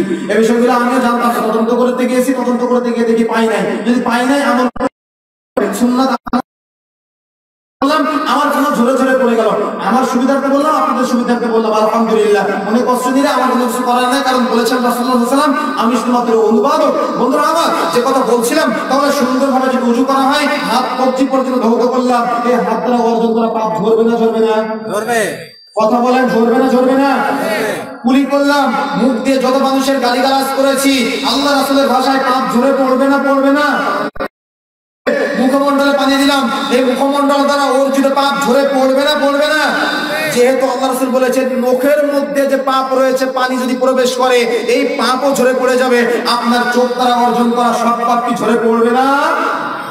পা দিয়ে যত পাপ অর্জন করেছেন, পা যখন ধৌত করবেন, পা দ্বারা অর্জন করা সব কি ঝরে পড়বে না? সুবহানাল্লাহ। যদি এই নিয়তে ওযু করতে পারেন, তাহলে ওযু করার ফজরের সময় কি আমাদের অর্জন করা সব পাপ ঝরে পড়ে গেল না? আল্লাহ রাসূল সাল্লাল্লাহু আলাইহি ওয়াসাল্লাম জান্নাত ভ্রমণ করতে গেলেন, গিয়ে আল্লাহ রাসূল সাল্লাল্লাহু আলাইহি ওয়াসাল্লাম দেখে একজন ব্যক্তি জান্নাতে আল্লাহ রাসূলের আগে আগে হাঁটে। কি বুঝলেন? আমরা কি জান্নাতে হাঁটতে চাই? হাঁটতে চাই? ইচ্ছা আছে আমাদের? সাহাবায়ে লক্ষ্য করে আল্লাহ রাসূল যেদিন জান্নাত ভ্রমণ করতে যায়, দেখে জান্নাতের মধ্যে আল্লাহ রাসূলের আগে আগে হাঁটে। আল্লাহ রাসূল খেয়াল করে দেখলেন বিলাল। ভালো করে বুঝেন, বিলালকে গোলাম, অথচ সে কার আগে হাঁটে? রাসূলের আগে। রাসূল আগে হাঁটে। আল্লাহ রাসূল সাল্লাল্লাহু আলাইহি ওয়াসাল্লাম ফিরে আসলেন, ফিরে এসে বিলালকে জিজ্ঞাসা করলেন, বিলাল তুমি এমন কি আমল করো, কি আমল করো যে আমার আগে আগে জান্নাতে হাঁটো? সুবহানাল্লাহ। আল্লাহ রাসূল জিজ্ঞাসা করছেন, বিলাল তুমি এমন কি আমল করো যে আমল আমার আগে আগে তোমাকে জান্নাতে হাঁটায়? বিলাল রাদিয়াল্লাহু আনহু বলছেন, আল্লাহ রাসূল আমরা তো তেমন কোনো আমল করি না, তবে আমি যখন ওযু করি, ওযু করার পরে সুন্দর করে 2 রাকাত সালাত আদায় করি। সুবহানাল্লাহ। অথচ দুঃখজনক সত্য যে আমাদের মসজিদ আমাদের তাহিয়ে রাখে লাল বাতি জ্বলানোর সময় সুন্নাত নামাজ পড়া নিষেধ। এটা আমাদের অন্যায় না অন্যায় নয়? অন্যায়। আল্লাহ রাসূল সাল্লাল্লাহু আলাইহি ওয়াসাল্লাম সহিহ বুখারী 25 নম্বর খণ্ডে 8 নম্বর পর্যায়ের মধ্যে বলছেন যে দাখালাল মাসজিদ রাকাআতাইন ক্বাবলা আইয়াজলিস, যে ব্যক্তি মসজিদে প্রবেশ করবে 2 রাকাত সালাত আদায় না করে সে বসতে হবে না। আর আমি ইমাম সাহেব, আমি বলছি লাল বাতি চলাকালীন সময় সুন্নাত নামাজ পড়া নিষেধ। আল্লাহ রাসূলের বিরোধিতা করলাম না করলাম না? আল্লাহ। বন্ধুরা আমার, মনে কষ্ট নিয়েন না, এই হাদিসগুলো বলতে হবে। যদি না বলে তাহলে তো বোবা সাজান হতে হবে, আমাকেও পায়ে শিকল বেঁধে টানা হবে কিয়ামতের মাঠে। আমি যদি না বলি, আপনি কিয়ামতের দিন বলবেন আমাদের ইমাম সাহেবরা তো আমাদের শেখায় নাই। বন্ধুরা আমার, সুতরাং মনে রাখতে হবে যে মসজিদের মধ্যে যখনই প্রবেশ করবো তা নয়, যখন ওযু করতে হবে 2 রাকাত সালাত আদায় করতে হবে। আল্লাহ রাসূল বলেছেন তাহলে যে জান্নাতে হাঁটতে পারবে। সুবহানাল্লাহ ওয়া বিহামদিহি। বন্ধুরা আমার, এরপরে আসি, তাহলে ফজরের সালাত আদায় করার পূর্বে কতগুলো ইবাদত করলাম? তার আরেকটা হাদিস যে সুন্নাত, এই সুন্দর করে যে ওযু করেছেন আপনি, ওযু করে বাড়িতে আদায় করবেন। সুন্নাত সালাত বাড়িতে আদায় করাই উত্তম। আল্লাহ রাসূল সুন্নাত সালাত বাড়িতে আদায় করতেন, মসজিদে গিয়ে ফরজ সালাত আদায় করতেন। সুন্নাত সালাত বাড়িতে 2 রাকাত আদায় করলেন। ওই যে হাদিস বললাম বুখারী মুসলিমের, সেই বুখারী 2 নম্বর খণ্ডের 8 নম্বর পরের মধ্যে যে হাদিসটা আছে, আল্লাহ রাসূল বলছেন মসজিদে প্রবেশ করে 2 রাকাত সালাত আদায় না করে সে বসতে পারে না। এই হাদিসটাও আমল করলেন, তাহলে বাড়িতে সুন্নাত সালাত আদায় করার নেকিও হলো, ওযু করার পরে সালাত আদায় করার নেকিও হলো, মসজিদে প্রবেশ করে 2 রাকাত সালাত আদায় না করে বসতে নিষেধ করার আমলও হলো। আলহামদুলিল্লাহ। এখন ফজরের সালাতের সময় হয়ে গেছে। আল্লাহ রাসূল সাল্লাল্লাহু আলাইহি ওয়াসাল্লাম বলেছেন আযানের পর থেকে ইকামত পর্যন্ত এই যে মধ্যবর্তী সময়টা, এই সময় যে দোয়া করা হয় সেই দোয়া কবুল হয়ে যায়। সুন্নাত সালাত আদায় করে আপনি বসে গিয়ে আপনার মনের মধ্যে যত দোয়া আছে সব দোয়া করতে থাকেন। দোয়া করতে করতে আপনি ইকামতে যাবেন, ফরজ সালাতে অ্যাটেন্ড করেন, ইকামত দিয়ে দিল, ইকামত দেওয়ার সাথে সাথে আপনি ফরজ সালাতের জন্য দাঁড়িয়ে যান। মসজিদের মধ্যে দাঁড়িয়ে গিয়ে আপনি ফরজ সালাতটা কমপ্লিট করেন। ফরজ সালাত শেষ করে বাড়িতে চলে যাবেন। ফরজ সালাত শেষ করে বাড়িতে চলে যাবেন। মুরব্বি যারা আছেন, আমরা তো ছোটবেলায় দেখেছি বাড়ির আঙ্গিনায় ফজরের পরে আর মাগরিবের পরে কিসের আওয়াজ হতো? কোরআনের আওয়াজ। কোরআন তিলাওয়াতের আওয়াজ কি এখন হয়? জি না। কি এখন হয় কোরআন তিলাওয়াতের আওয়াজ? মক্তবে উঠে যাচ্ছে ভাই, আশ্চর্য হিসাব। মক্তবে না আছে, কারণ কি সন্তানকে কোথায় পাঠাবে? পশ্চিমে পাঠাবে। যুব সমাজ ধ্বংসের অকল গহ্বরে নিবর্তিত হচ্ছে কি জন্য? আজকে খণ্ড বিখণ্ড অখণ্ড মুসলিম জাতি আজ ক্রান্তিকাল অতিক্রম করছে। নব্য জাহিলিয়াতের হিংস্র আক্রমণে শাশ্বত উন্নত সংহত ইসলামী আদর্শ আজ ক্ষতবিক্ষত মাযহাবী গোলামি ফেরকাবন্দি মুসলিম উম্মাহকে আজ অতল গহ্বরে নিমজ্জিত করেছে। এই জন্য করে বলছেন মাসলাকে সুন্নাত পে সালিক চালি যাবে ধলাক এই জান্নাতুল ফিরদাউস তক সিধি চালি গিয়ে সড়ক সুন্নাতের রাস্তায় নির্ভয়ে চলে পথিক জান্নাতুল ফিরদাউস তোমার জন্য অপেক্ষা করবে। সুবহানাল্লাহ। সুন্নাতের রাস্তায় চলতে রাজি আছি আমরা, রাজি আছি আমরা ইনশাআল্লাহ। সুতরাং যে বিষয়গুলো আমরা আলোচনা করছিলাম মসজিদে নিয়ে যাবেনই আপনার সন্তান সহকারে। আপনি মসজিদের মধ্যে বসে কমপক্ষে 5 মিনিট আর যতদূর আপনি করতে পারেন কোরআন মাজিদের তিলাওয়াত করতে হবে। এখন আপনি হয়তো বলতে পারেন আমি তো তিলাওয়াত করতে পারি না। আপনার জন্য অফার দিয়েছেন রাসূলুল্লাহ সাল্লাল্লাহু আলাইহি ওয়াসাল্লাম। রাসূলুল্লাহ সাল্লাল্লাহু আলাইহি ওয়াসাল্লাম বলেছেন যে ব্যক্তি তিলাওয়াত করতে পারে তার যদি 10 নেকি হয়, যে তিলাওয়াত করতে পারে না ও চেষ্টা করছে ওর জন্য কয় নেকি? ডবল নেকি। সুবহানাল্লাহ। কত লজ্জা লাগে আপনাদের। আপনি করতে পারেন না, লজ্জা পাওয়ার কিছু আছে না। এই মুহূর্তে যদি আমি আপনি চেষ্টা করি আমি পড়তে পারি না, ভুল হচ্ছে। আল্লাহ রাসূল বলেছেন যে পড়তে পারে তার যদি 10 নেকি হয়, যে পড়তে পারে না চেষ্টা করছে ভুল হচ্ছে, চেষ্টা করছে ভুল হচ্ছে, তার জন্য ডবল নেকি। বুঝতে পারবো আমি তেলাওয়াত করতে পারি না, একজন ভাই তেলাওয়াত করছে, ইমাম সাহেব তেলাওয়াত করছে, আমি পাশাপাশি ইমাম সাহেবেরও যে নেকি আমারও সেই নেকি। এবার কথা হলো যে বাড়িতে চলে গেলাম, বাড়িতে চলে গিয়ে এখন কথা হলো আমার তো বাড়িতে চলে যেতে হবে। বাড়িতে চলে গিয়ে আমি চলে যাবো বা রিকশা চালাতে, আমি চলে যাবো বা চাকরি করতে, আমি চলে যাবো বা ভ্যান চালাতে, আমি চলে যাবো বা আমার যে প্রফেশন আছে সেই প্রফেশনে আমি চলে যাবো। এই সময়টা আমি ইবাদত করবো কিভাবে, তাই না? কি প্রশ্ন আছে আপনাদের মনে? প্রশ্ন আছে আপনাদের মধ্যে? এখন কথা হলো আপনি বাড়িতে চলে গেলেন, বাড়িতে চলে গিয়ে আপনি সুন্দর করে একটু পানি পিপাসা লেগেছে আপনার, পানি পিপাসা লাগার সাথে সাথে আপনি পানি নিয়ে টপটপ করে খাওয়া শুরু করে দিলেন। তাহলে কি ইবাদত হবে না হবে না? হবে না।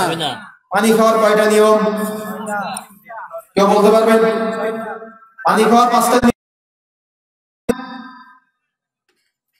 তাহলে আমরা ইবাদত 24 ঘন্টা করব কিভাবে? নিয়ম লাগে। ইসলাম এমন একটা ধর্ম যেখানে পানি খাওয়ার 5টা নিয়ম লাগে। মনে রাখবে আজকে থেকে। 1, ডান হাতে গ্লাস নিতে হবে। মনে থাকবে? ডান হাতে কথা বলেন আমার সাথে, মনে থাকে যাতে করে। 1 ডান হাতে গ্লাস নিতে হবে। 2 বিসমিল্লাহ বলতে হবে। 3 বসে পানি পান করতে হবে। 4 পানি গেঁথে খেতে হবে। 5 3 নিঃশ্বাসে খেতে হবে। 6 খাওয়ার শেষে আলহামদুলিল্লাহ বলতে হবে। কথা বলেন না সে পিছনে। ডান হাতে নিতে হবে। 2 বিসমিল্লাহ বলতে হবে। 3 বসে পান করতে হবে। 4 গেঁথে খেতে হবে। 5 3 নিঃশ্বাসে খেতে হবে। 6 আলহামদুলিল্লাহ বলতে হবে। এখন কথা হলো আল্লাহ রাসূল শিখিয়েছেন আমি আপনি যদি খাই নেকি হবে না হবে না? হবে। পানি খাইতে নেকি হলো না হলো না? আল্লাহ রাসূল সাল্লাল্লাহু আলাইহি ওয়াসাল্লাম ছোট্ট সাহাবীকে বলছেন তুমি নিকট থেকে খাও, মাঝখান থেকে খাও না। ভাত খাওয়ার সময় মনে রাখবেন বিসমিল্লাহ বলে শুরু করলেন, নিকট থেকে খেলেন, মাঝখান থেকে খেলেন না, খাওয়ার শেষে আলহামদুলিল্লাহ বললেন। খাওয়ার সময়টা নেকি হলো না হলো না? হলো। হলো তো?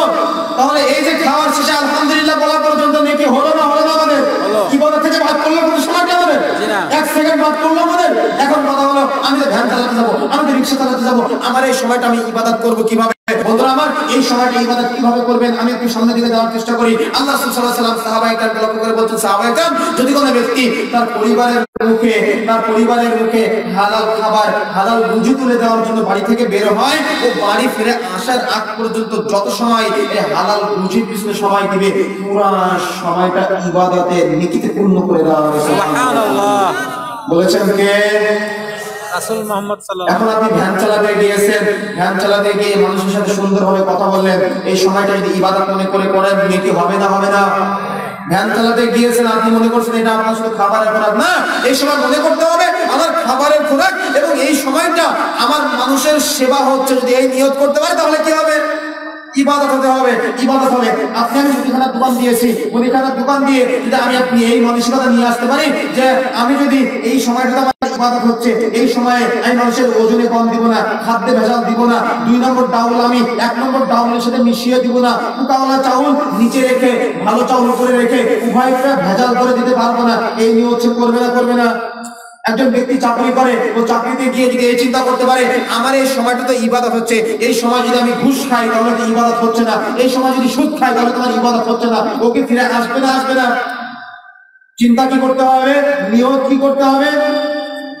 নিয়ত কি করতে হবে? যে আমি এই যে সময়টা যাচ্ছি বাড়ি ফেরার আগ পর্যন্ত এই পুরো সময়টা আমার কি হচ্ছে? ইবাদত হচ্ছে। এখন আপনি বলেন এই সময় আপনি নিয়ত কি তৈরি করবেন? এই সময় যে নিয়ত কি তৈরি করবেন? সালাত আদায় করার সময় যেমন নিয়ত করতেছেন সালাতটা যেমন ইবাদত, আল্লাহ রাসূল সাল্লাল্লাহু আলাইহি ওয়াসাল্লাম যখন এটা ইবাদত শিখালেন, ওখানে যে নতুন ইবাদতের জন্য আমি যে নিয়ত তৈরি করে ফেললাম, এখানে কি তাহলে নতুন করে নিয়ত তৈরি করার প্রয়োজন ছিল না আমাদের? কে কাকে বুঝাবে? আজকে বুঝি না, আমরা মনে করি আমাদের বিরুদ্ধে চলে যাচ্ছে। না, আমাদের বিরুদ্ধে নয়, জান্নাতের জন্য কথাগুলি বলার চেষ্টা করছি ভাই। তারপরে আমাকে আপনাকে মনে রাখতে হবে এই যে আমি আপনাকে নিয়ত করে বাড়ি থেকে বের হতে হবে, যে যে কাজে আছি না কেন, ভ্যান চালাতে যাচ্ছি, রিক্সা চালাতে যাচ্ছি, চাকরি করতে যাচ্ছি, মাঠে কাজ করতে যাচ্ছি, নিয়ত থাকতে হবে পরিবারের মধ্যে হালাল খাবার তুলে দিব, আমি হালাল খাবার খাবো, হালাল টাকা দিয়ে পোশাক কিনবো। পুরো সময়টা ইবাদত হবে না, হবে না আমার? হবে না, হবে না আমার? ঘুষ খেতে পারবেন আপনি? সুদ খেতে পারবেন আপনি? অসম্ভব, হতেই পারে না। বন্ধুরা আমার, তাহলে আমরা অনেক অধিকাংশ ব্যক্তি জোহর পর্যন্ত আমরা হালাল ইনকামের জন্য বের হয়ে যাই, আর জোহরের সালাতের সময় হয়ে গেল, মসজিদে চলে গেলাম, 4 রাকাত সুন্নাত সালাত আদায় করলাম, ফরজ সালাত 4 রাকাত আদায় করলাম, আবার পরে 4 রাকাত সুন্নাত সালাত আদায় করে বাড়িতে চলে গিয়ে সুন্নাত পদ্ধতিতে খাওয়া দাওয়া করলাম। সুন্নাত পদ্ধতিতে আমি আপনি খাওয়া দাওয়া করে তারপরে আমাকে আপনাকে মনে রাখতে হবে যে আবার একটু কেউ বিশ্রাম করবে, বা কেউ বা দেখা যাচ্ছে যে আমাকে আপনাকে অনেকেই আমরা বিশ্রাম করি, আবার অনেকেই জীবিকা অন্বেষণে বের হয়ে যায়। জীবিকা অন্বেষণে যাওয়ার সময় আমাকে আপনাকে মনে রাখতে হবে যে এই সময়টা ইবাদত হচ্ছে। যারা ঘুমিয়ে যাচ্ছি, ঘুমানোর পূর্বে ওই যে ঘুমানোর দোয়াটা মুখস্থ আছে কার কার? ঘুমানোর দোয়া মুখস্থ আছে কার কার? এই যে ঘুমানোর দোয়াটা আছে, এই দোয়াটা যদি পড়ে ঘুমায় তাহলে ঘুম থেকে ওঠার যে দোয়া আছে, এই দোয়া পড়ার আগ পর্যন্ত যতক্ষণ পর্যন্ত ঘুমাবেন আল্লাহ রাসূল সাল্লাল্লাহু আলাইহি ওয়াসাল্লামের ভাষ্য অনুযায়ী পুরো সময়টা ইবাদতে পূর্ণ করে দেওয়া হবে। সুবহানাল্লাহি ওয়া বিহামদিহি। এরপরে আমাকে আপনাকে ঘুম থেকে উঠে আসরের সালাত আদায় করতে হবে। আসরের পরে আমরা সবাই চায়ের দোকানে বসে আড্ডা দেই বা বন্ধু বান্ধব মিলে ঘুরে বেড়াই। আসর থেকে মাগরিব পর্যন্ত যার যে কাজ আছে কাজগুলো মেটাতে হবে, অথবা আসর থেকে মাগরিব পর্যন্ত আমাকে আপনাকে দাওয়াতি কাজে বের হতে হবে। বিশেষ করে যুবক ভাইদেরকে বের হতে হবে। একটা দোকানে সিনেমা চলতেছে, খুব ভদ্র ভাষায় মুরব্বিকে গিয়ে বলতে হবে, মুরব্বি আপনি যত মানুষকে সিনেমা দেখাচ্ছেন, এই আপনার মাধ্যমে যত মানুষ সিনেমা দেখছে, আপনি হয়তো চা বিক্রয় করছেন, কিন্তু যত মানুষ সিনেমা দেখছে প্রত্যেক মানুষের পাঠটা আপনার আমলনামায় যুক্ত করা হচ্ছে। কারণ সাদাকায়ে জারিয়া যেমন, গুনাহে জারিয়া তেমন, মানুষকে সৎ পথে সহযোগিতা যেমন নীতি হয়, অসৎ পথে সহযোগিতা হলে পাপ হয়। আপনি যে অত্র মহল্লার মানুষকে সিনেমা দেখাচ্ছেন, তাহলে এই অত্র মহল্লার মানুষ সিনেমা দেখে যত পাপ অর্জন করছে, নাটক থেকে যত পাপ অর্জন করছে, সব পাপটা আপনার আমলনামায় যুক্ত করা হচ্ছে। আপনি যে মেমোরি লোডের দোকান দিয়েছেন, এই মেমোরি লোডের দোকানের মাধ্যমে যত মানুষ যত পাপ করছে বা সমাজের যে পাপগুলো রয়েছে, এই পাপগুলোর জন্য মানুষদেরকে ইস্তাহের জন্য দাওয়াত দিতে হবে। বন্ধুরা আমার, তারপর পরই আমাকে আপনাকে মাগরিবের সময় হয়ে যাবে, মাগরিবের সালাত আদায় করতে হবে, সুন্নাত সালাত আদায় করতে হবে, বাড়িতে চলে যেতে হবে। বাড়িতে চলে গিয়ে পরিবারকে সময় দিতে হবে। পরিবার জান্নাতি করতে পারলেন নাকি জাহান্নামী করলেন, এই বিষয়ে একটু পরে আসছি। পরিবার জান্নাতি করতে পারলেন না জাহান্নামী করতে পারলেন, এই বিষয়টা রেখেছিলাম, আলোচনার শেষে আমি সেটা উপস্থাপন করার চেষ্টা করব। পরিবারের সাথে সময় দিলেন এসা পর্যন্ত। পরিবারের ছেলেরা যে যে পড়াই করুক না কেন, স্কুল কলেজের যে পড়াই করুক না কেন, কোরআন সহিহ সুন্নাহর পড়াগুলোকে কোরআন মুখস্থ করার পড়া এবং ইসলামের ন্যূনতম জ্ঞানটুকু আপনার সন্তানের মধ্যে দেওয়ার জন্য আপনাকে আপ্রাণ চেষ্টা করতে হবে এসা পর্যন্ত। আল্লাহ রাসূল সাল্লাল্লাহু আলাইহি ওয়াসাল্লাম বলছেন এশার পরে যত দ্রুত সম্ভব তোমাদেরকে ঘুমিয়ে যেতে হবে। কারণ কি, রাতের শেষ তৃতীয়াংশে আবার জাগ্রত হতে হবে। জাগ্রত হয়ে আল্লাহ রাব্বুল আলামিনের ইবাদত বন্দেগীতে কাটাতে হবে তাহাজ্জুদ সালাত আদায়ের মাধ্যমে। আল্লাহ রাসূল বলছেন যখন আমরা ঘুমিয়ে যাই, ঘুমানোর সময় যদি ঘুমানোর যে দোয়াটি রয়েছে, এই দোয়া পড়ে যদি ঘুমিয়ে যাই, তাহলে দেখা যাচ্ছে ঘুম থেকে উঠার যে দোয়া রয়েছে, এই দোয়া পড়ার আগ পর্যন্ত মধ্যস্থ যে সময়গুলো, এই পুরো সময়টা ইবাদতে পূর্ণ করে দেওয়া হয়। সুবহানাল্লাহি ওয়া বিহামদিহি। এখন কথা হলো এর মধ্যে যে আমরা অনেক সময় স্ত্রী সহবাসে কাটিয়ে দেয়। আল্লাহ রাসূল সাল্লাল্লাহু আলাইহি ওয়াসাল্লাম স্ত্রী সহবাসের দোয়া শিখিয়েছেন। আপনি যদি স্ত্রী সহবাসের দোয়া শিখে দোয়া পড়ে আপনি যদি স্ত্রী স্ত্রী সহবাস করেন, আল্লাহ রাসূল সাল্লাল্লাহু আলাইহি ওয়াসাল্লাম যেহেতু নির্দেশ দিয়েছেন, দোয়া শিখিয়েছেন, এই সময়টাই ইবাদত হবে আপনার। সুবহানাল্লাহ। তাহলে এই যে সময়টা বললাম, এই সময়টা কি 24 ঘন্টার 1 মিনিট কি ইবাদতের বাইরে কাটলো আমাদের? কথা বলেন, কাটলো আমাদের? বুঝতে পেরেছেন বিষয়টা? বুঝাতে পেরেছি আমি? এখন কথা হলো যে রাতের শেষ তৃতীয়াংশে ওঠার জন্য মোবাইলে অ্যালার্ম দিয়ে রাখতে হবে। কারণ কি? কারণ আল্লাহ রাব্বুল আলামিন প্রত্যেক রাতের শেষ তৃতীয়াংশে দুনিয়ার আসমানে নেমে আসেন, এসে বলতে থাকেন, তোমরা কে আসো? আমার কাছে যাও, আমি দান করব। আমার কাছে ক্ষমা চাও, আমি ক্ষমা করে দিব। আমার কাছে যাও, আমি দান করব।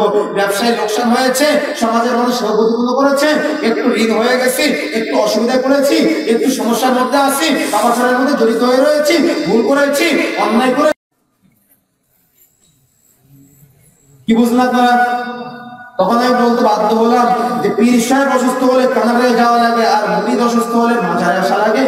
তখন বলছে যে ওসিলা লাগে। তখন আমি পরে মোবাইলে যখন এই ভিডিও অনলাইনে যাই, আমার ফেসবুকে তো ভিডিও দেওয়া আছে, অনলাইনে যাওয়ার পরে ইমাম সাহেবের সাথে কথা হচ্ছে, তো ইমাম সাহেব যখন এই কথা বলছে যে ওসিলা লাগে, তখন আমি বললাম, আপনি যখন সালাতে সূরা ফাতিহা পাঠ করেন, সূরা ফাতিহার মধ্যে বলেন ইয়্যাকা না'বুদু ওয়া ইয়্যাকা নাস্তাঈন, অর্থ কি?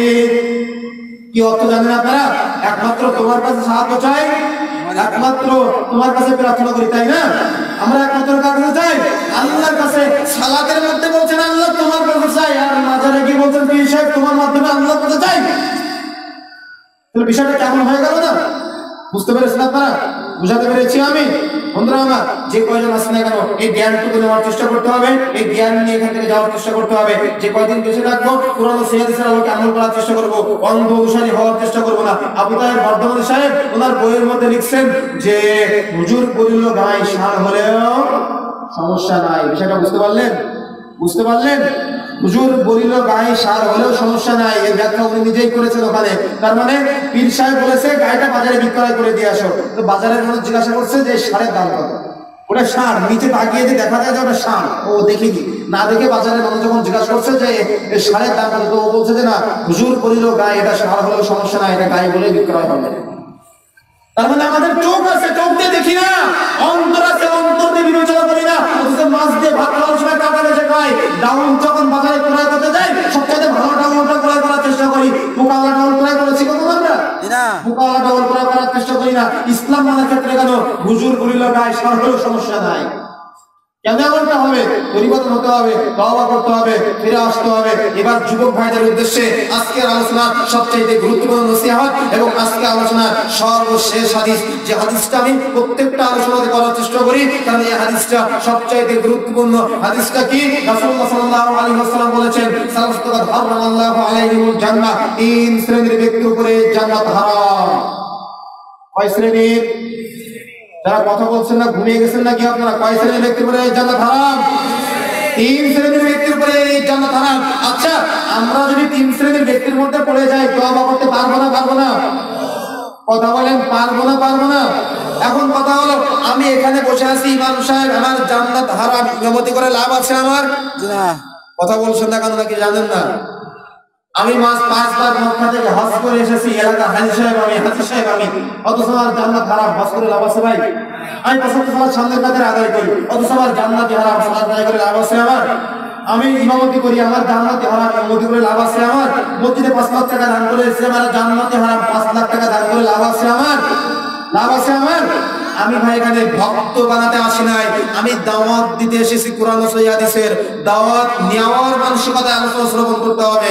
মনে রাখতে হবে, হুজুরের আলোচনা ভালো হলো না এটা বিষয় নয়। কোরআন হাদিসের আলোকে যে কথাগুলি বলেছে, এটা মানার নামই মাহফিল। মনে থাকবে? মনে থাকবে? যদি মনে থাকে, তিন শ্রেণীর ব্যক্তির উপরে যাদের জান্নাত হারাম, আমরা যদি তাদের মধ্যে পড়ে যাই, তাহলে কি তওবা করতে পারবো না আমরা? পারবো। কথা বলেন, তওবা করতে পারবো না আমরা?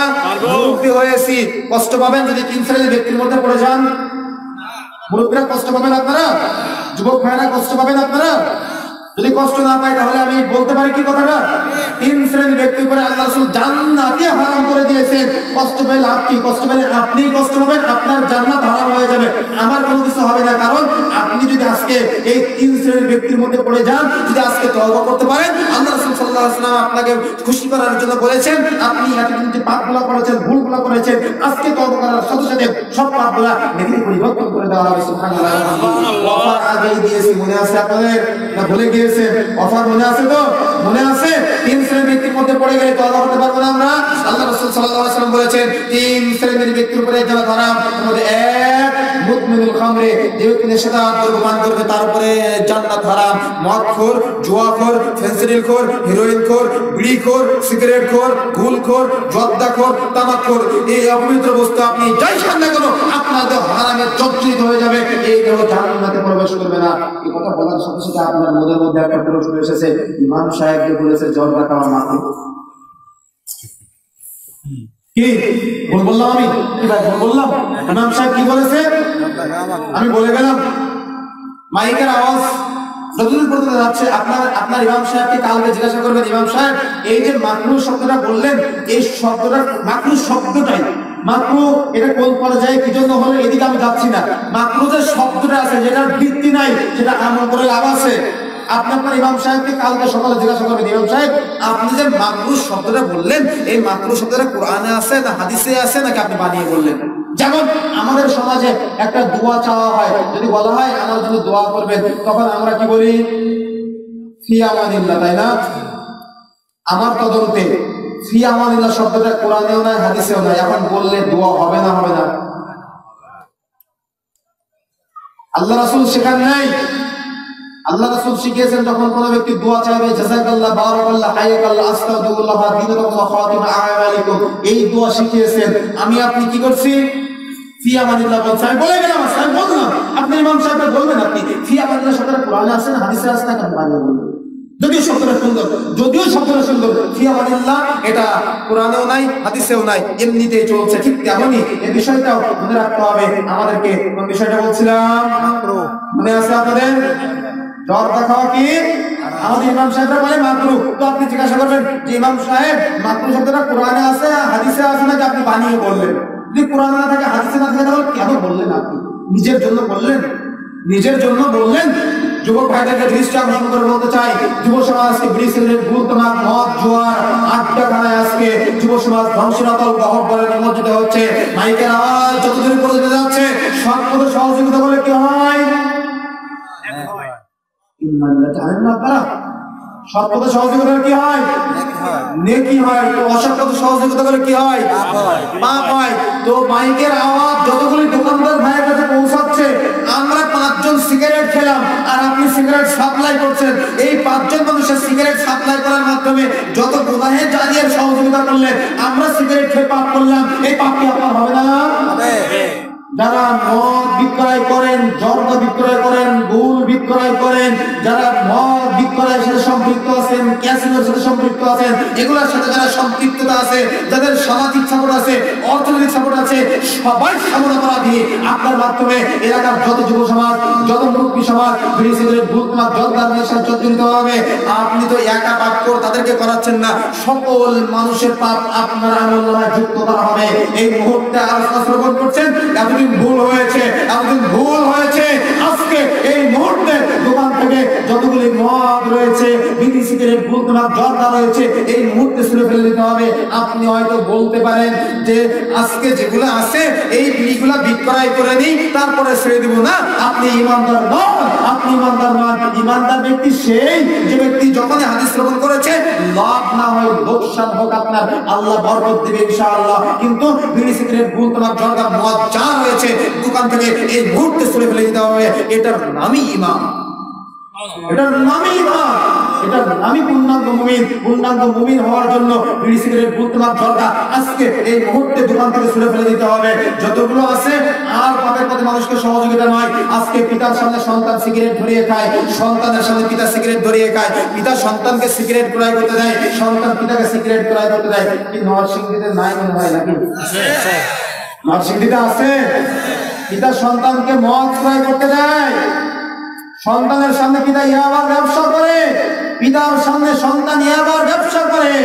অথচ আল্লাহ রাসূল সাল্লাল্লাহু আলাইহি ওয়াসাল্লাম বুখারী, মুসলিম, মিশকাতের 90 নম্বর হাদিসে বলছেন, কুল্লু মাউলুদিন ইউলাদু ফিতরাতি ফাআবা ওয়া বিদানি ওয়া নাসরানি ওয়া মাতিসানি কামাসালিহি কামাসালিল বাহিমাতি তুনতাজুল বাহিমাতা ফিহা তাদাআ। রাসূলুল্লাহ সাল্লাল্লাহু আলাইহি ওয়াসাল্লাম বুঝতে চাচ্ছেন একজন পিতামাতার পারে হাদিসের অনুবাদের দিকে যাচ্ছে না, ব্যাখ্যার দিকে যাচ্ছি। আল্লাহ রাসূল সাল্লাল্লাহু আলাইহি ওয়াসাল্লাম বুঝতে চাচ্ছেন একজন পিতামাতার পারে তার সন্তানকে জান্নাতের পথ দেখাতে, একজন পিতামাতার পারে তার সন্তানকে জাহান্নামের পথ দেখাতে, একজন পিতামাতার পারে তার সন্তানের মাধ্যমে নিজেকে জান্নাতের পথের প্রতীক তৈরি করতে, একজন পিতামাতার পারে তার সন্তানের মাধ্যমে নিজেকে জাহান্নামের পথের প্রতীক তৈরি করতে। এখন আপনি আজকে বাড়িতে গিয়ে বালিশে মাথা দিয়ে চিন্তা করবেন তো, আপনার সন্তানের বয়স 40 বছর হয়েছে, আপনার সন্তানের বয়স 20 বছর হয়েছে, আপনি আপনার সন্তানকে জান্নাতি করতে পারলেন নাকি আপনি আপনার সন্তানকে জাহান্নামী করলেন? আপনার সন্তান আপনাকে জান্নাতে নিয়ে যাবে নাকি আপনার সন্তান আপনাকে জাহান্নামে নিয়ে যাবে? আজকে বাড়িতে গিয়ে বালিশে মাথা দিয়ে চিন্তা করবেন তো। আল্লাহ রাসূল সাল্লাল্লাহু আলাইহি ওয়াসাল্লাম বলছেন কিয়ামতের মাঠে যদি একটা সন্তানকে টানতে টানতে জাহান্নামের দিকে নিয়ে যাওয়া হবে, এমন অবস্থায় ওই সন্তান দুই হাত উঁচু করে ফেলবে, ও দুই হাত উঁচু করে আল্লাহ রাব্বুল আলামিনকে কিয়ামতের মাঠে বলতে থাকবে, আল্লাহ আমি তো আমার পিতামাতার সামনে এই জর্দা খেয়েছিলাম, আমার মাতা পিতা আমাকে কিছু বলিনি, আজকে আমি আমার মাতা পিতাকে না নিয়ে জাহান্নামে যাব না। আল্লাহ আমি আমার মাতা পিতার সামনে দাড়ি কেটেছিলাম, আল্লাহ আমার আদরের মাতা পিতা তোমাকে বলেছিল তোমার দাড়ি না কাটলে তোমার চেহারার সৌন্দর্য নষ্ট হচ্ছে, আল্লাহ আমার যে মাতা পিতা আমাকে তোমার নবীর সুন্নাত কাটতে শিখিয়েছিল সেই নবীর মাতা পিতাকে না নিয়ে তো আজকে আমি একা জাহান্নামে যাব না। আপনার আদরের ছেলে সন্তান বলবে, আল্লাহ আমি আমার পিতা মাতার সামনে কাপড় টাকানোর নিচে দিয়ে হেঁটেছিলাম, আমার মাতা পিতা আমাকে কিছু বলেনি, আজকে আমি আমার মাতা পিতাকে না নিয়ে জাহান্নামে যাব না। আপনার আদরের মেয়ে সন্তান বলবে, আল্লাহ আমি আমার মাতা পিতার সামনে কাপড় টাকানোর উপরে দিয়ে হেঁটেছিলাম, আমার মাতা পিতা আমাকে কিছু বলেনি, আল্লাহ আমি আমার মাতা পিতার সামনে বিকেল বেলায় রাস্তায় বিপর্দা হয়ে বেরিয়েছিলাম, মোবাইলে অন্য ছেলের সাথে কথা বলেছিলাম, আমার মাতা পিতা আমাকে কিছু বলেনি, আজকে আমি আমার মাতা পিতাকে না নিয়ে জাহান্নামে যাব না। আল্লাহ আমি আমার মাতা পিতার সামনে মাদ্রাসা স্কুল কলেজে গিয়েছিলাম বোরখা না পরে, আমার মাতা পিতা আমাকে কিছু বলেনি, আরে আমার পিতাই আমাকে বলেছিল মাত্র 18 বছর বয়স, এখন বোরখা পরার কি দরকার, তোমার নবীর যে সুন্নাত, তোমার নবীর রেখে যাওয়া সুন্নাত আমার পিতা মাতা আমাকে পালন করতে বাধা দিয়েছিল, ওই মাতা পিতাকে না নিয়ে আজকে আমি একা জাহান্নামে যাই কি করে? আল্লাহ আমার প্রাপ্ত বয়স হওয়ার পরেও আমি আমার পিতা মাতার সামনে সিয়াম পালন করতে চেয়েছিলাম, আমার মাতা পিতা আমাকে বলেছিল সিয়াম পালন করলে তোমার শরীর খারাপ করবে, আজকে তো আমি আমার মাতা পিতাকে না নিয়ে জাহান্নামে যাব না যে মাতা পিতা আমাকে তোমার নবীর সুন্নাত পালন করতে বাধা দিয়েছিল। আল্লাহ আমি আমার যে মাতা পিতার সামনে এই সমস্ত অপসংস্কৃতির সাথে মাতা পিতার সামনে সিনেমা দেখেছিলাম, মোবাইলে সিনেমা হলে গিয়েছিলাম, সিনেমা দেখতে ইয়ারফোন লাগিয়ে গান শুনেছিলাম, আমার মাতা পিতা আমাকে কিছু বলিনি, আপনার আদরের স্ত্রী বলবে, আল্লাহ আমি তো আমার স্বামীর সামনে স্টার জলসা জি বাংলার কোনো সিরিয়ালের সাথে বসেছিলাম, আরে আমার স্বামী তো আমার সাথে বসেছিল, আমার স্বামী তো আমার সাথে বসে বসে সিরিয়াল দেখেছিল, আমার স্বামী তো আমাকে কিছু বলিনি, আজকে তো আমি আমার আদরের স্বামীকে না নিয়ে জাহান্নামে যাব না। সেদিনের কঠিন পরিস্থিতি কেমন হবে? সেদিনের কঠিন পরিস্থিতি কেমন হবে? সেদিনে সেই ভয়াবহতা কেমন হবে? বন্ধুরা আমার, এরপরে রাসূলুল্লাহ সাল্লাল্লাহু আলাইহি ওয়াসাল্লাম বলেন তিন শ্রেণীর ব্যক্তির উপরে জান্নাত হারাম, তার মধ্যে দ্বিতীয় নম্বরটি হচ্ছে আপনি পিতামাতার নাফরমানকারী ব্যক্তির উপরে জান্নাত হারাম। দুঃখজনক সত্য যে আজকে মোড়ে মোড়ে বৃদ্ধাশ্রম তৈরি করা হয়েছে, মোড়ে মোড়ে বৃদ্ধাশ্রম তৈরি করা হয়েছে, সন্তানরা বৃদ্ধাশ্রম পিতামাতাকে রেখে আসছে, এখানে পিতামাতারও কিছু দোষ আছে। সে দোষটা কি? পিতামাতার দোষ হলো যে পিতামাতা ছোটবেলাতে সন্তানকে শেখাতে পারে না, পিতামাতা যদি সন্তানের কোনো আচরণের কারণে কষ্ট পেয়ে অভিশপ্ত করে, ওই সন্তানের জান্নাত হারাম হয়ে যাবে। আপনার সন্তান যদি জানতে পারতো আপনার সন্তানের আচরণের কারণে যদি আপনি কষ্ট পান, আপনার সন্তানের জান্নাত হারাম হয়ে যাবে। আপনার সন্তান কি তাহলে আপনাকে কষ্ট দিতে পারতো? আপনার সন্তানকে আপনার গায়ে হাত দিতে পারতো? আপনার সন্তানকে আপনাকে বৃদ্ধাশ্রমে রেখে আসতে পারতো? আপনি আপনার সন্তানকে তো রব্বির হামহুমা কামা রাব্বায়ানি শিখান নাই, আপনি তো আপনার সন্তানকে রব্বির হামহুমা কামা রাব্বায়ানি শিখান নাই, যার কারণে আপনার সন্তান আজকে আপনার বৃদ্ধাশ্রমে রেখে আসছে, যার কারণে আপনার সন্তান আজকে আপনার গায়ে হাত দিচ্ছে। যুবক ভাইদেরকে বলি যে পিতামাতা না হয় সন্তানকে তোমাদেরকে শেখাতে পারে নাই, কিন্তু মনে রাখতে হবে পিতামাতা যতক্ষণ পর্যন্ত ইসলাম বিরোধী কোনো কথা না বলবে ততক্ষণ পর্যন্ত পিতামাতার কথা মতো চলতে হবে, খেদমত করতে হবে, সেবা করতে হবে, তা নাহলে জান্নাত হারাম হয়ে যাবে। মনে রাখবে পিতামাতা কষ্ট দিব আমরা কোন সময়? আমাদের আচরণে পিতামাতা কষ্ট পায় এটা চাইবো আমরা কোন সময় না। যদি পিতামাতা বিন্দু পরিমাণ কষ্ট পায় জান্নাত হারাম হয়ে যাবে। সুতরাং পিতামাতা যতক্ষণ পর্যন্ত ইসলাম বিরোধী কোনো কথা না বলবে ততক্ষণ পর্যন্ত পিতামাতার কথা মতো চলতে হবে, সেবা করতে হবে, খেদমত করতে হবে, তা নাহলে জান্নাত হারাম হয়ে যাবে। রাসূলুল্লাহ সাল্লাল্লাহু আলাইহি ওয়াসাল্লাম বলেছেন তিন শ্রেণীর ব্যক্তির উপরে জান্নাত হারাম, তার মধ্যে তৃতীয় নম্বরটি হচ্ছে দায়ুস ব্যক্তির উপরে জান্নাত হারাম। এবার আপনি কোথায় যাবেন? আজকে ওই রাস্তা দিয়ে আসার সময় দেখলাম মেয়েটার বুকে বিছানা নাই, আল্লাহ রাসূল সাল্লাল্লাহু আলাইহি ওয়াসাল্লাম তো আপনাকে লক্ষ্য করে দায়ুস বলছেন আল্লাযী ইয়াকুরু ফি আহলিল গাবাস, যে ব্যক্তির পরিবারের মধ্যে পর্দা রাখে না তার উপরে জান্নাত হারাম। ওই যে রাস্তাতে আসার সময় দেখলাম মেয়েটার বুকে বিছানা নাই, এটা কার মেয়ে? এটা কার স্ত্রী? এটা কার মেয়ে? এটা কার বোন? এটা তো আপনারই মেয়ে, আপনার স্ত্রী, আপনারই বোন। আপনাকে উদ্দেশ্য করে আল্লাহ রাসূল সাল্লাল্লাহু আলাইহি ওয়াসাল্লাম জান্নাতকে হারাম করে করে দিয়েছেন। সুতরাং পরিবারে 100% পর্দা চালু করতে হবে। 100% পর্দা চালু করতে না পারা যায় তাহলে জান্নাত হারাম হয়ে যাবে। 3 শ্রেণীর ব্যক্তির উপরে জান্নাত হারাম। এক, মুরতাদুল খামরে, নেশাদার প্রজেক্টটি পান করবে, তারপরে জান্নাত হারাম। মদখোর, জুয়াখোর, ফেন্সিডিলখোর, হেরোইনখোর, বিড়িখোর, সিগারেটখোর, গুলখোর, জর্দাখোর, তামাকখোর, এই অপবিত্র বস্তু আপনি আমি যাই খাই না কেন আমাদের দেহ হারামে জর্জরিত হয়ে যাবে। এই দেহ জান্নাতে প্রবেশ করবে না। বলেছেন রাসূলুল্লাহ সাল্লাল্লাহু আলাইহি ওয়াসাল্লাম, আমি শুধুমাত্র অনুবাদক। রাসূলুল্লাহ সাল্লাল্লাহু আলাইহি ওয়াসাল্লাম বলেছেন 3 শ্রেণীর ব্যক্তির উপরে জান্নাত হারাম। তার মধ্যে দ্বিতীয় নম্বরটি হচ্ছে ওয়াল হককে, পিতামাতা নাফরমানকারী ব্যক্তির উপরে জান্নাত হারাম। সুতরাং পিতামাতার সাথে ইসলাম বিরোধী কোনো কথা না বলবে, প্রয়োজন পিতামাতার কথা মতো চলতে হবে, খেদমত করতে হবে, সেবা করতে হবে, তাহলে জান্নাত হারাম হয়ে যাবে। আল্লাহ রাসূল বলেছেন দায়ুস ব্যক্তির উপরে জান্নাত হারাম। আমরা যদি করে দায়ুস না হয়, মৃত্যুবরণ না করি, সেদিকে আমাদের খেয়াল রাখতে হবে।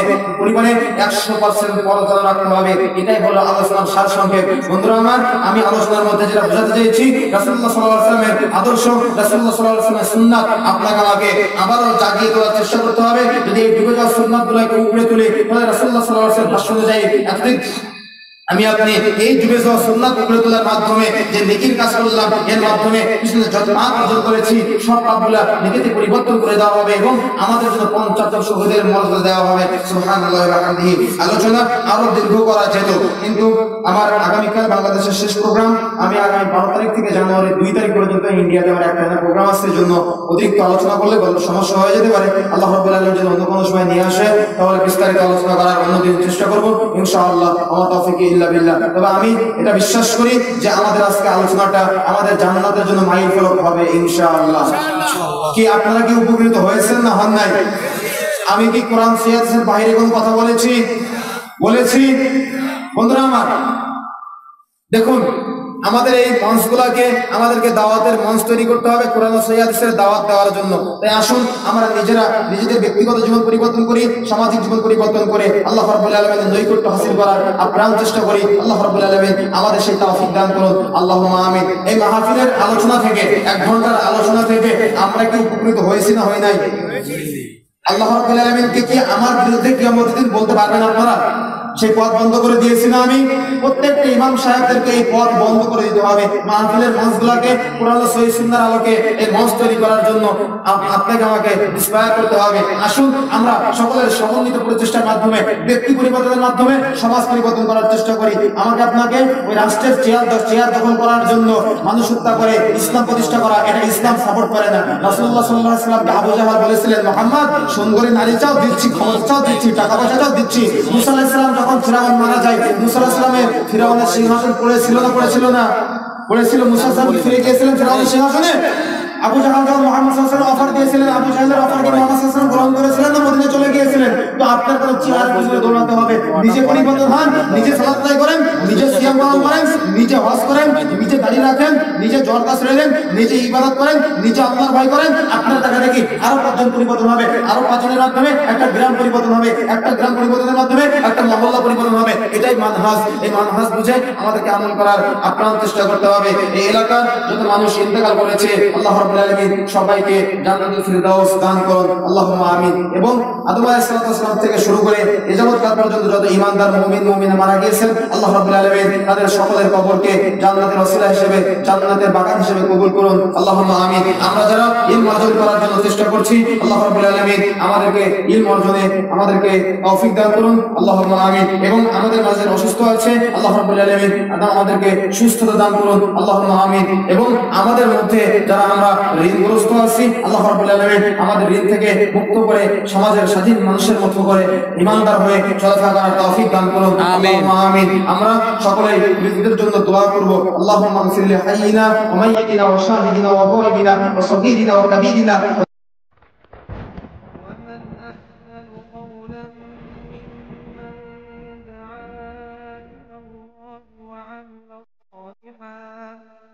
وعمل صالحا وقال إنني من المسلمين